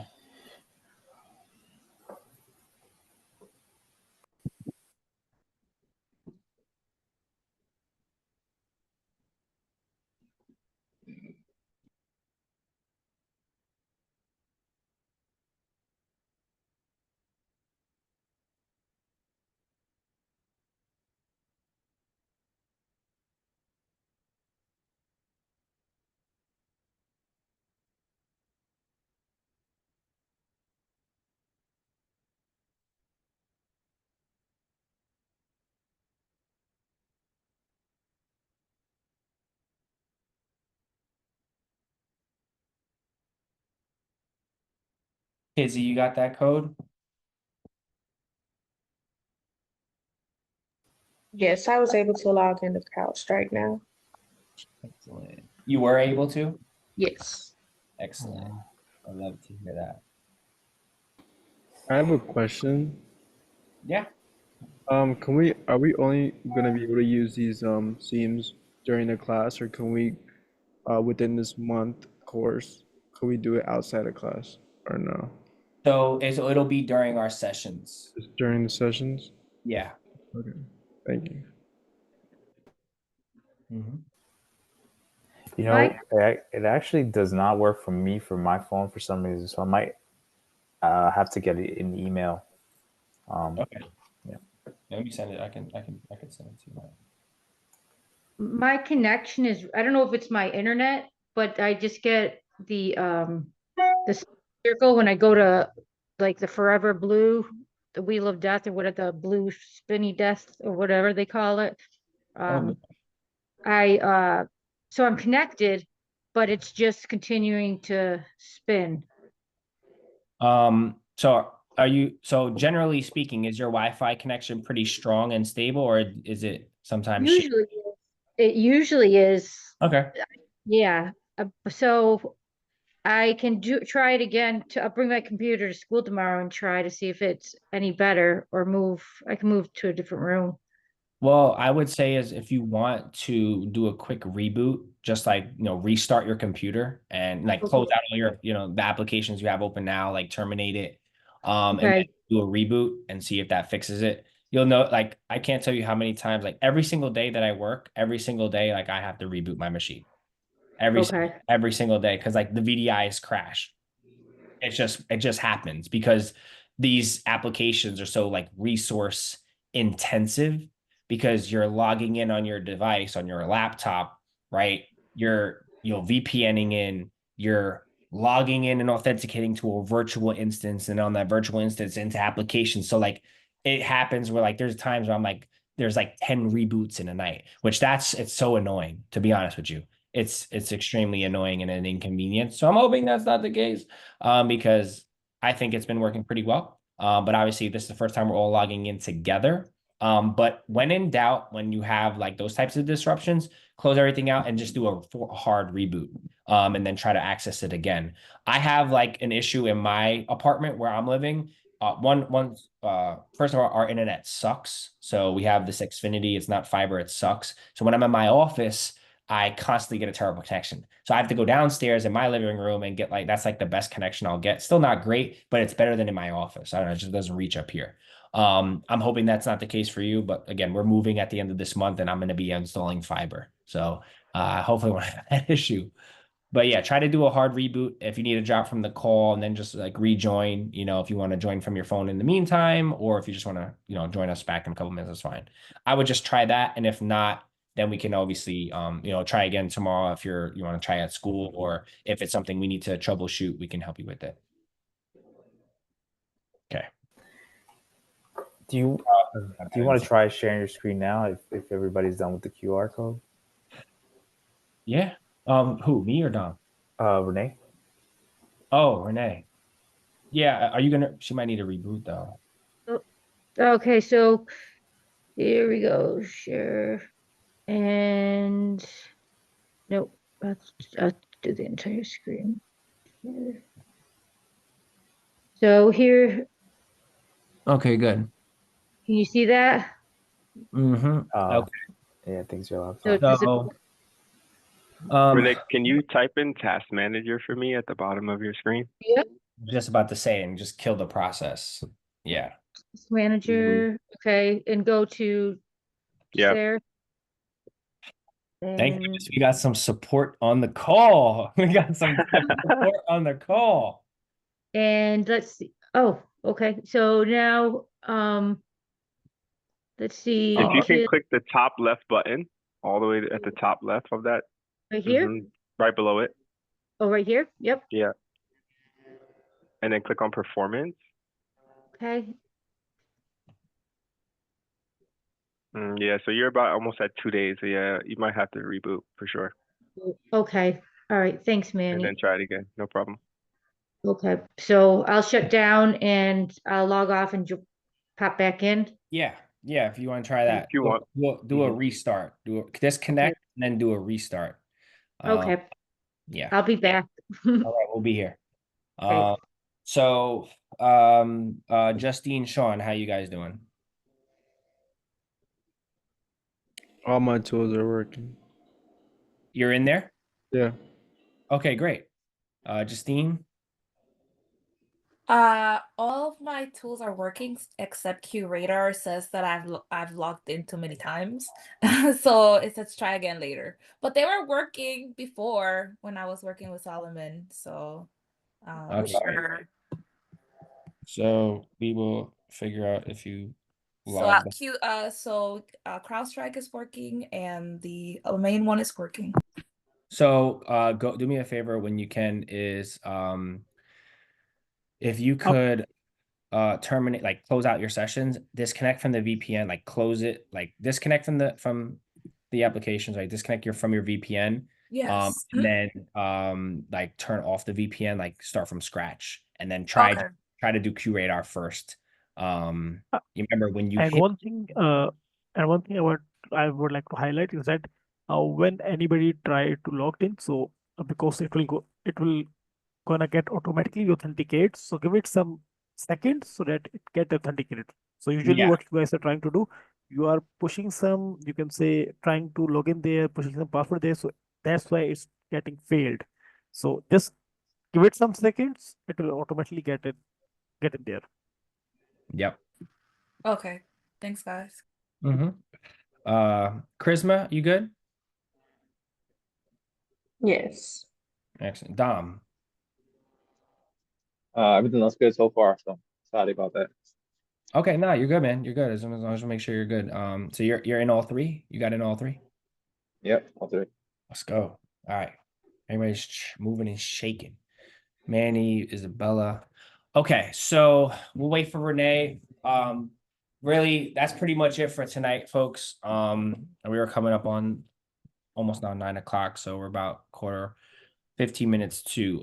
But the purpose of tonight was for us to just make sure that we got, obviously do our introductions and then obviously get everybody's access squared away so that Thursday we can just hit the ground running. So Thursday we'll be, jumping on same link. If you guys leverage the school platform, just go to the calendar, jump on the meeting like we did tonight, and then we'll jump right into it. So everybody will just log in and we'll get started, so we can take advantage of the time. So if you guys are good, for those of you that are good to go, like you guys don't have to stick around. You can if you want. But if you're not, if you guys want to, call it a night, then feel free. I'm just gonna hang out for a couple more minutes and make sure Renee is good, Justine, and we'll take it from there. All right. What's to expect for Thursday? Are we gonna dive in a little more? Yeah. So all right, Manny. Yeah. So Thursday, I lost your audio. You muted yourself, Papa. sorry about it. Can you guys hear me? Yeah, Yep. got it. All right. So yeah, the plan for Thursday, let me just pull it up here real quick because we got an agenda here. So, oh, that's not it.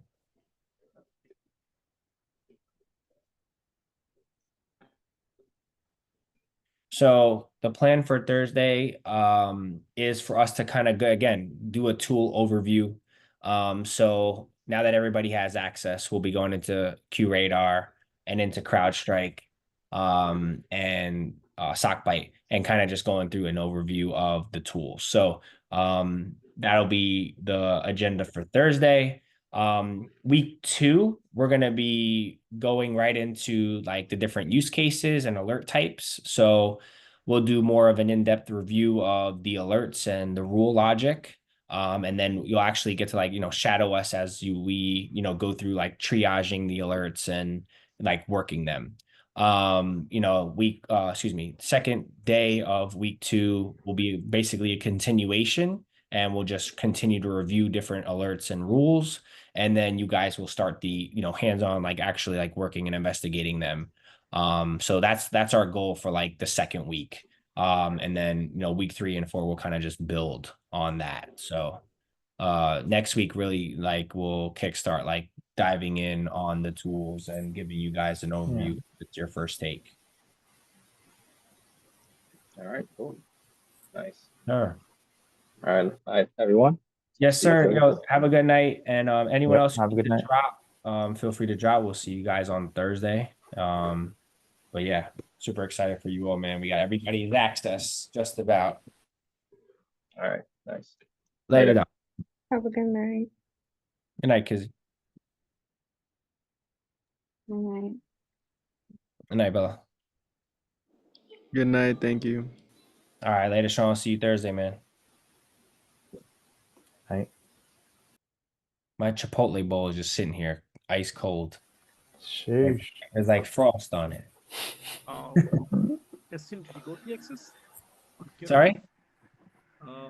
Justine, Access? I believe Justine and Renee. Oh yeah. If you share your screen, Justine, we can get cracking. Sure.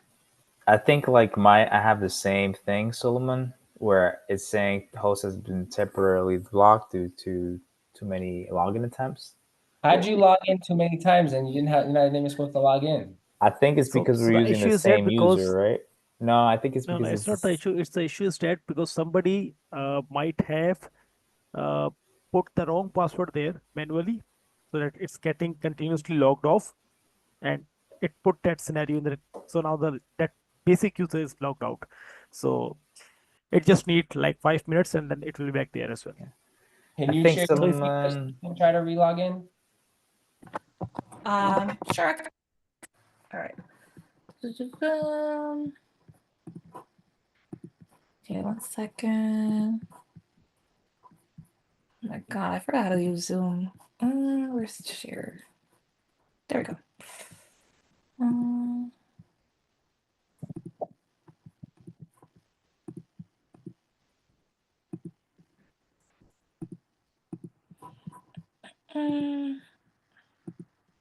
Alrighty. So I'll start from the beginning. I'll disconnect. Connect your VPN, please. I'll connect again. I can't see your screen. It's like it's weird. Oh. Weird clock. Can you see my screen now? No. It's like 1/4 of your screen. Try to stop sharing. and stop then sharing and reshare again. Yeah. Okay. Look, story of our life. Yo, do you know how many security engineers and analysts don't know how to use Zoom? A lot of people, they'd be like, yo, this guy's reversing engineering malware. And he's like, yo, how do we? All right. How about now? It's loading. Yes. Okay. Oh. Give it a second. Okay. Everybody, hold on. Started screen sharing. We see a black screen.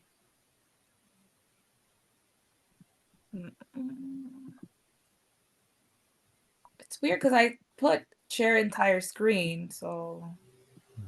Wait, hold on. Did she? Okay, now we see. Yeah, go now. Okay, cool. Now we can see your screen. Go to OpenVPN. First, yeah. So turn it off. Turn it off first. Yeah, minimize that. Turn it off. Disconnect. And now let's try it from scratch. Connect. Oh, this should be Now go to SocByte Launcher, hit that, yep. And once you get to the 3 apps, click QRadar first, and then after you click the QRadar app, don't do anything. Oh, you hit it twice. Oh, yeah. Okay. So I'll just hit it once. You Should got I trigger. disconnect You again got or trigger finger, girl. No, you don't Should have to I- disconnect So like, again. Wrong one. Okay. So I'm gonna have to disconnect again just to verify. You don't try. You could try doing it. Just click, hit the middle. Hit not that. That's the wrong one. You're hitting the wrong one. Okay. There you go.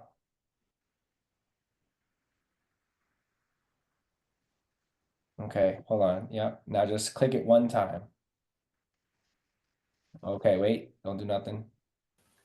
The issue is that this IP on this IP, because we have put multiple failure logins, so QRadar for its security it has blocked this IP for the login, and the time frame for the freezing time is like 5 minutes. So for next 5 minutes you'll not be able to log in, but you'll be able to log in after 5 to 8 minutes. So it's All because you right. have So put multiple failure there.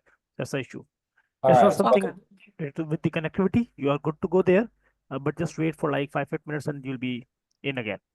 All right. So yeah, in the meantime, we'll let Renee try one more time, and then Justine, you try again at like 9 o'clock. If that's cool. So you can stop sharing, and Renee, if you want to share, that'll be great. Yep. All right. So here I am. Okay. Oh, I Oh. should have shared this. I should have shared the whole screen. Yeah, so unshare and then just share entire screen because it looks like Oh, magnified. shit. Like Okay. Okay. I can just see the button. Okay. There we go. And There we go. okay. So I'm connected. I moved rooms. I tried to do both CrowdStrike and it gave me the circle again. So when my daughter was home, she's like, "What's up with the internet?" And I'd never had a problem until recently. I don't know if something's going on with the Doesn't internet look like connection. the VPN is going. It's stuck on 47 seconds. Can you, while we're on, let's walk through it together. So hit the disconnect button. Disconnect. Okay.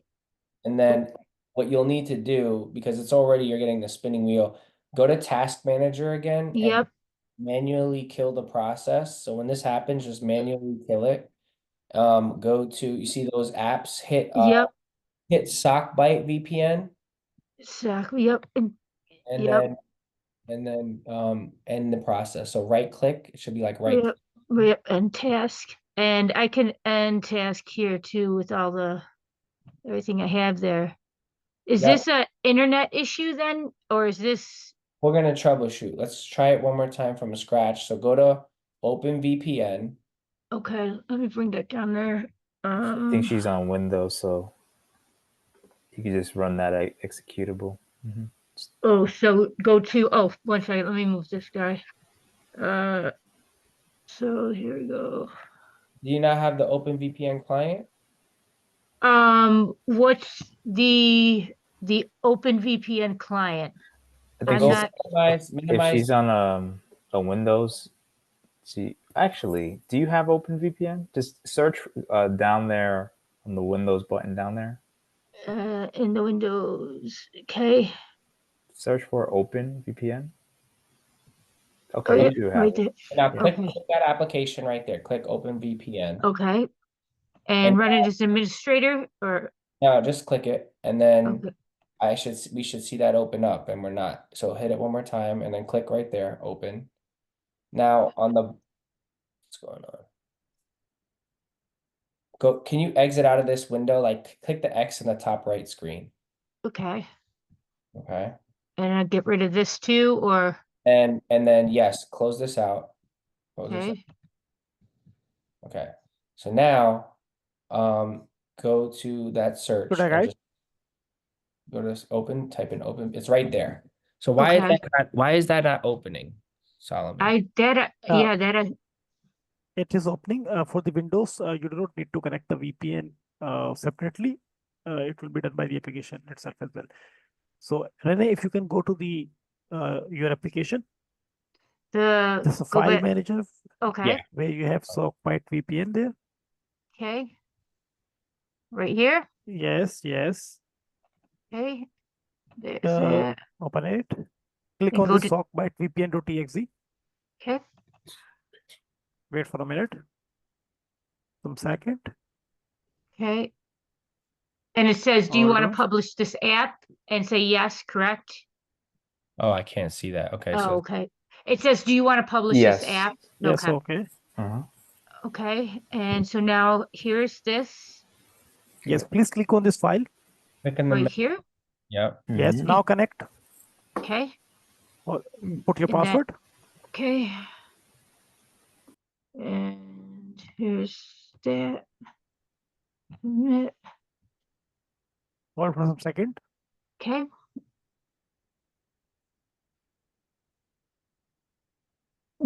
Oh, I Okay, now didn't. the VPN is there. Okay. Now the VPN is there. Yep. There we go. VPN connected VPN. successfully. Click OK. Click OK. Click OK. Okay. You can see the applications. Click on CrowdStrike. QRadar. You want to try QRadar first? Not at this moment. CrowdStrike. Yes, please CrowdStrike. Okay. Hold for some seconds. Okay. Now I just single clicked it. Oh, okay. Maybe I was clicking too many times. No, it's not the issue. Okay. It's if you see that the application is not responding. Yeah. The reason is that because it is not able to get the right, you can say, compute from the system. So that might be the issue. Okay, so it is my server, or not server, router. It's my connection. I believe so. Okay, so I will get on that. I will work on that.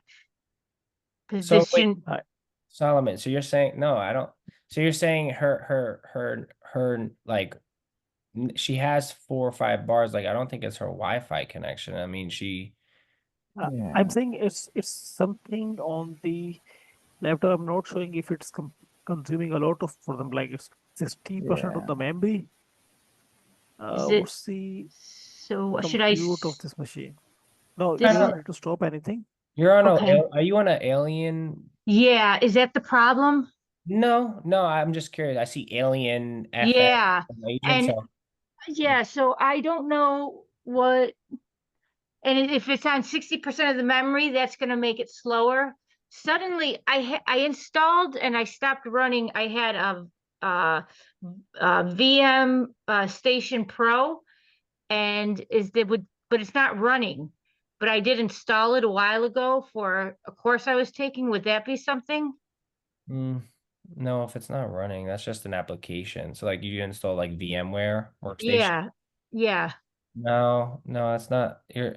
But I mean, 60% memory, Solomon, is that like normal? Like I don't know, like is she? Yeah, it's not something like that.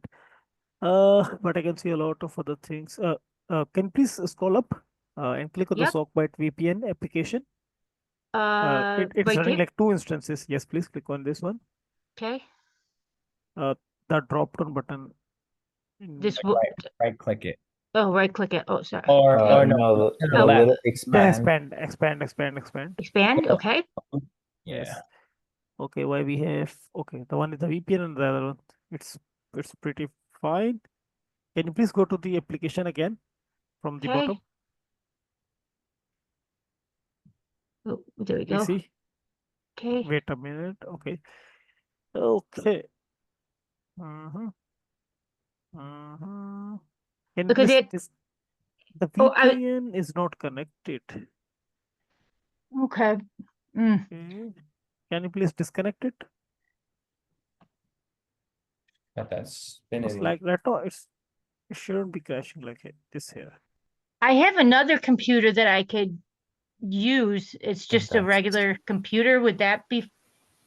I don't know. Well, if it's my connection, then that's. not I have gonna a help. feeling it's let's not your connection. I don't think it's your connection. What do you think, Solon? uh, yes, it's not the connection. It might be the PC, but what I'm gonna do, let's do it that way, Rene. When you're available tomorrow, so I'll jump over a call with you and we'll see it together again tomorrow. Anytime when you're available after your work. Okay, yeah, after, if it's the same time, 2:30, if that's okay. Because I'm right next to my router. I'm as close as I can be to my router. Yeah, that's not an issue. So I just want to connect with you tomorrow because Okay, tomorrow so is 2:30, okay? Is that okay? That's the time I'm available at work.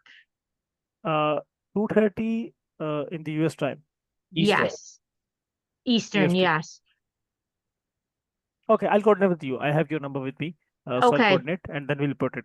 The way we Okay. connected today, we'll connect again for you tomorrow because I believe we tested when we connect earlier There was in no the evening. problem. Yeah. So Yeah. no worries. We'll connect again tomorrow and then we'll see what's the issue and we'll figure it out. No worries. Okay. We'll be All right. talking. Solomon, if you send out a calendar invite, you can add me to that. If I can join, I will. If not, then you and her can connect, but at least it'll be on both your calendars. Yeah, Okay. for sure. So Okay. what I'm gonna do, I'll be checking with Renee in the morning and Okay. to finalize the time, and then we'll be putting up the calendar there. Okay. All right. Actually, you know what? It is Solomon, working. For example, like no, it's something with your. It's taking time. oh, Just wow, put your that took 2FA a there. long time. Holy cow. So I go to my CrowdStrike, I go to my authenticator on my phone, and okay, 861, we go right there. 861, oh, give me a different one. 034106.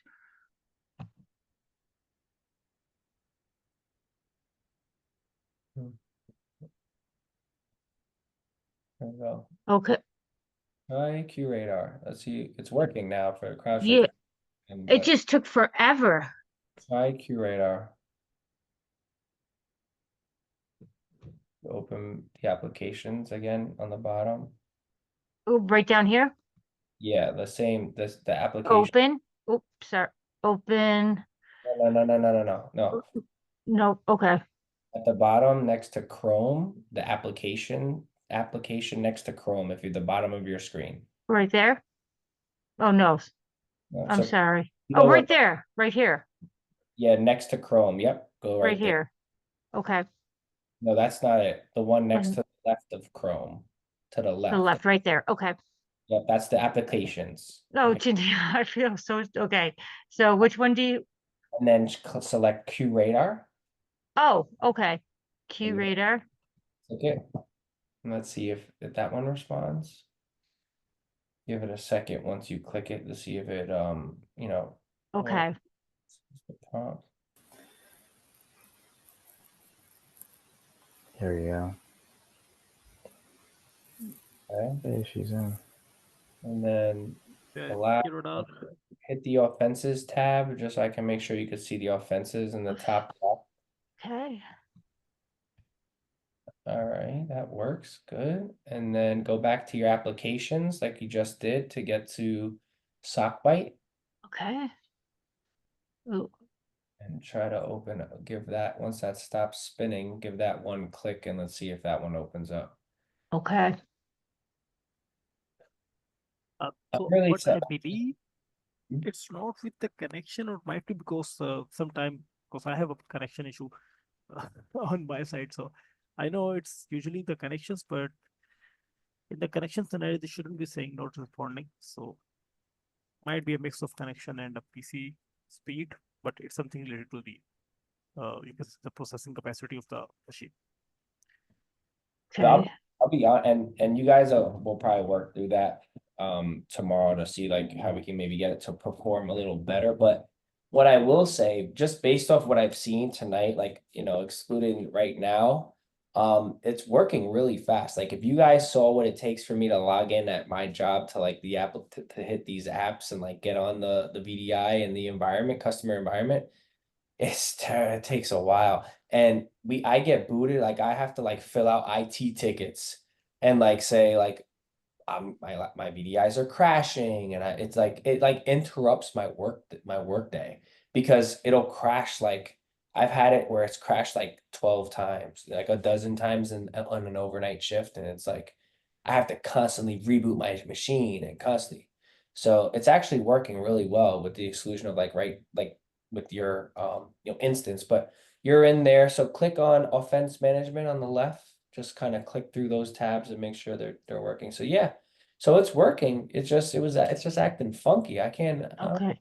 Is there It's just, anything? I believe it's with the I believe you can just try it in the next session as well. In my opinion, in what I can see is something with the internet. So there are some Tomorrow when you guys meet, Renee, can you try from your school? Yeah, I can try for, yeah, that's where I'll be. Do you guys want me to try from school or from home? You might as well you'll be in a different environment. So Yeah, you want to try from school, yeah, I'll try from school. and you can see if the internet's better. Like, I don't know, do you have a mobile hotspot? I don't have a mobile hotspot, Like on but your phone? on my phone I do, but not on my, like in So my that's what I'm house, I saying. don't know. No. What I'm saying when I say mobile hotspot, I mean like your phone. So, Yeah. and you have an iPhone? Yes. So what you can do is you can connect to your hotspot, right? So that the laptop is getting internet from your phone, Oh, okay. right? And then from there, just take so essentially you're just changing the Wi-Fi from your home to your phone and then Okay. connecting that way. That may Oh, work better for you. okay. I'll try that because yeah, it never used to be like this. I mean, like it So started, yeah. real quick, take your phone out and follow my instruction. Okay. So go Oh, to your settings. okay, one sec. Settings. Let's see. I got so many apps on here. Uh, where's my settings? Sorry. Here we go. Let me do it this way. Settings. Okay.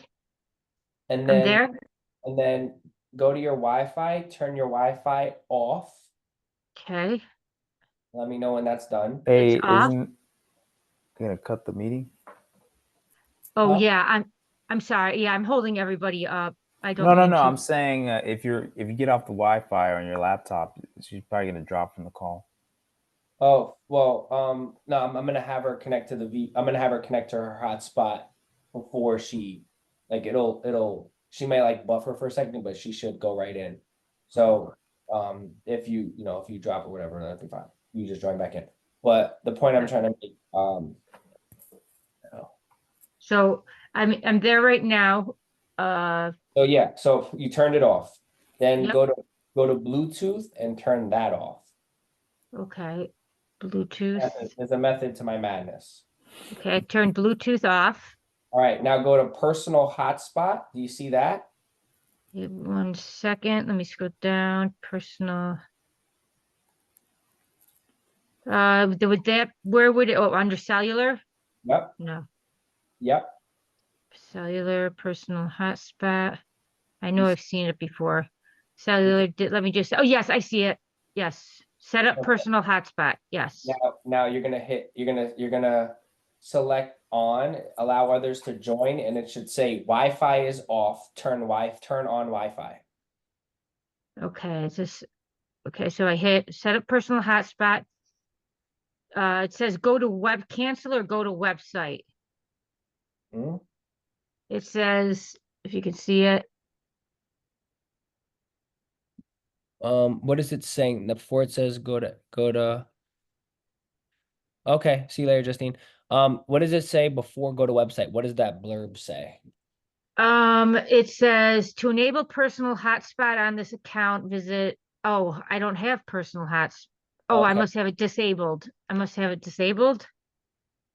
read what it says so I can know what it Set says. up personal hotspot. To enable personal hotspot on this account, visit verizonwireless.com. So you don't have a hotspot. That's why. So Okay. you don't, because if you had a hotspot, it would say, good night, Solomon. See you tomorrow. I know you guys are connected. It'll say it'll say just turn on. So in order, okay, so that's not gonna work. So if you don't have a hotspot, then obviously what we were trying to do isn't gonna work. Okay. Because you have, it's like an additional, like on your plan. If you're, I don't know. Oh, okay. My All plan right. comes with having a hotspot, unlimited hotspot. So, yeah, okay.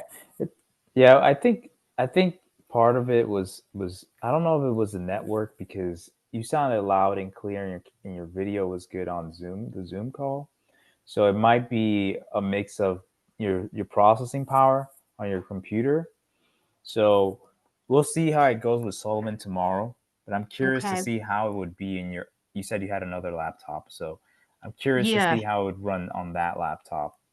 Yeah. Well, So challenge with that is that she'd have to we'd have to configure the VPN files and all that to that laptop. Right. Yeah, you would have to download the file So you're again. basically starting from scratch. Right. Which may not be an issue. I mean, when you said you were having an issue before Solomon met with you, do you see where you were making the mistake or where you were, what you were missing? Like, could you replicate if he sent you the same instructions on the new laptop? Could yes, you do it it's by because I put it yourself?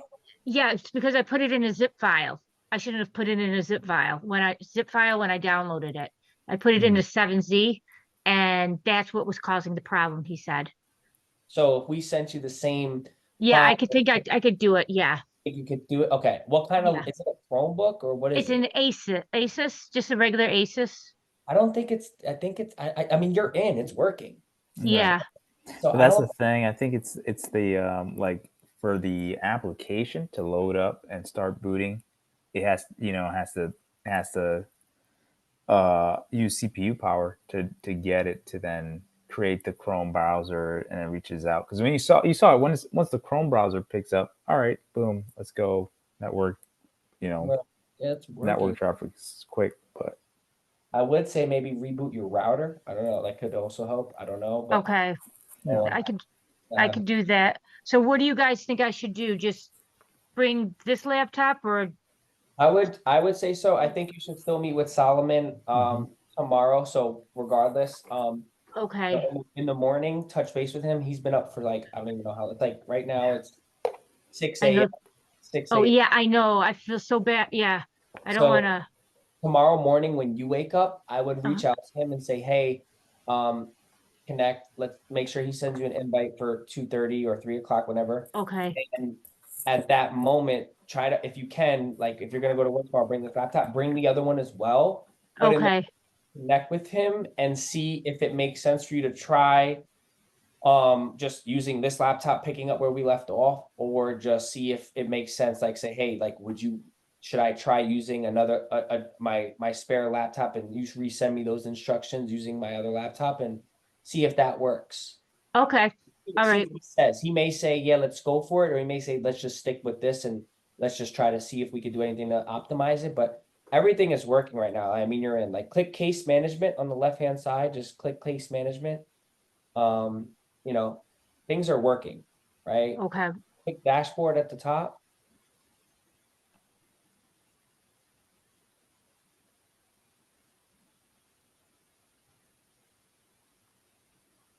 Click offense management one more time.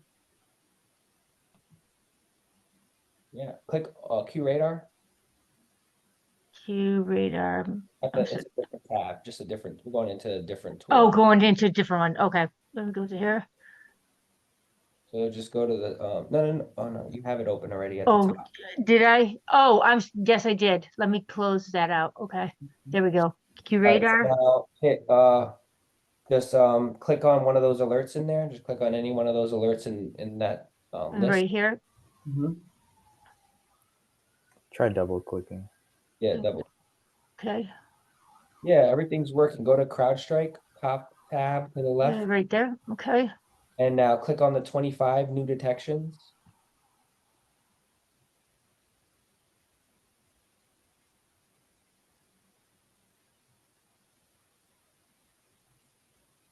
Everything's working.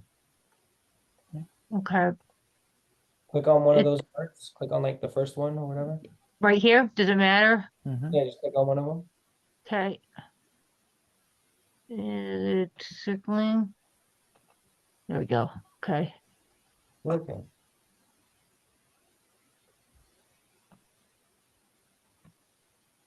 Working. So So Yeah, everything's working right now. okay, It took so a minute, but everything's working.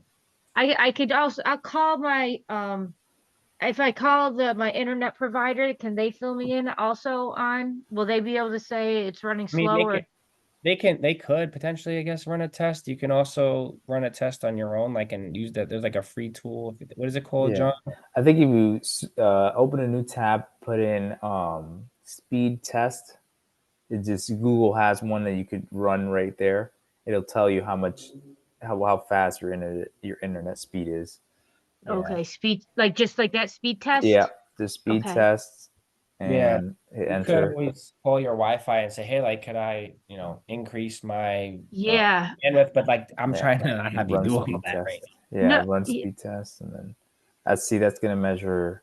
Yeah, yeah, Is- you should call them. oh, that's bad. That's real bad. Wow. So I wonder That's if not even something 1 went, meg. I wonder if something went down because it wasn't like this last week. So I'll Mhm. call them tomorrow Let me Yeah. or actually now. test. Let me test mine real quick while I have it. Yeah, My office.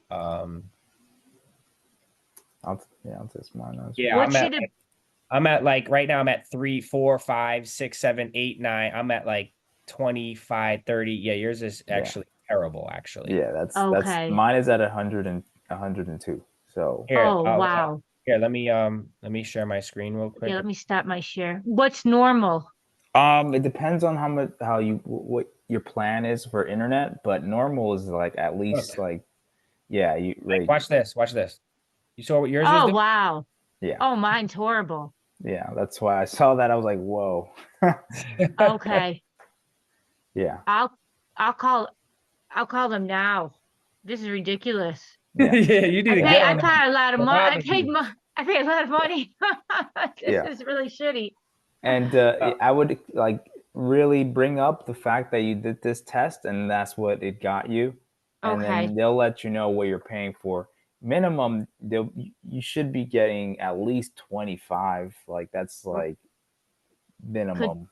All right. Yeah. It just, the internet, there's nothing like, unless a pole went down in my neighborhood that I don't know about. They just I need to mean, give No. your Wi-Fi a face. Okay. They need to- Of need course, to- like, is there anything What- you can do? Like, Yeah. What provider do you use? I only have one that's available, a Spectrum. Okay, yeah, Spectrum does that. If you need to follow up with them, I had a lot of trouble with them in the past, getting them Really? to and just keep on putting pressure until they actually bring somebody out there because that's what's gonna fix this. Okay. God, this Mhm. sucks. Okay. Where are you- Yeah, unfortunately, I don't have another, I don't know who else can provide. I mean, it internet works. around It works. It looks like it works once it gets going, but I think you want to just make sure you're getting your money's worth with your internet because that's Yeah. you have Yeah, fiber? that sucks. Do you have fiber or no? I honestly don't know. There's another option, green light, but it's not in my area yet. When you call them, just say, "Hey, like, can you tell me like what kind of internet?" And be like, see if I hate to do this, but like if you want to have better internet service, I think the best is fiber. Okay. Fiber connection. And Which we're moving at the end of the month. I'll be getting fiber. is there a way, is there like I know you're not from Rochester, but should everyone have the option of fiber somewhere? I have no idea. Depends. Depends on where Okay. you are, but I think where you're at in Rochester, like I don't know the area, but like in Plattsburgh, like Yeah. Yeah, fiber, fiber, like yeah. so Okay, so I should get I yeah. think you should be able to get Yeah. it, and at the very least, like see if they can do something about upping your bandwidth. Yeah. At the but- bare Okay. minimum, they need to be providing much more than what they're providing right now. Okay. All right. Well, I appreciate that. I appreciate you guys. Thank you. And That really helped. I work from home, and like I'm not able to log in my virtual instances. It's disrupting my work. So it's like, Okay. All right. And I'd say do the test in school. See what the test gives you when you're in school, and see what score you get there. I'm sure. Yeah. Okay. Isn't this my luck, you know? Oh, you're doing fine. You did great today. I mean, we overcame a lot, and we still got a lot accomplished. We still got a lot accomplished. So regardless, we're gonna like, be with you the whole way. But it's good to know, like, okay, where the bottleneck is, because that just, like, we were like, no, I don't think it's connection. But then running that test is like, wait, hold on, this is really low. Okay. All right. Well, I'll run it at school and everything else that we said. And no, today I'm really tonight was great. I'm looking forward to Thursday. So I'm excited for you. Yes. Good work, Renee. Good work. Stick with it. We're gonna see this thing through. Yes, definitely. So okay, you're gonna I'll connect with Solomon in the morning and include you in on it, right? Yeah, and he'll include me. I may or may not be able to join, but just if I can pop my head in, I will. You can also just connect with me in the morning, just because why not? And then when you're call your cable your internet company either tonight or tomorrow when you get back, and then do the test at school. Just curious. I think that's a good idea. So we'll find out. All right, cool. I'll do that. And all right. Thank you. Thank you, Jonathan, too. Thank you. Very nice to meet you. And thank you both very much for your help and patience. We'll see you Thursday. See you Thursday. Okay. Night. Okay. Bye. Night. She's up there. Rochester's not too far. Plattsburgh, that's up there. Yeah. Up there. Oh. Up there. Take care, guys. Bye-bye. Bye. Oh man, what a night we got! What a night, man! Great work, great work. Hell yeah, bro! All right, what do you? Woo! Yeah.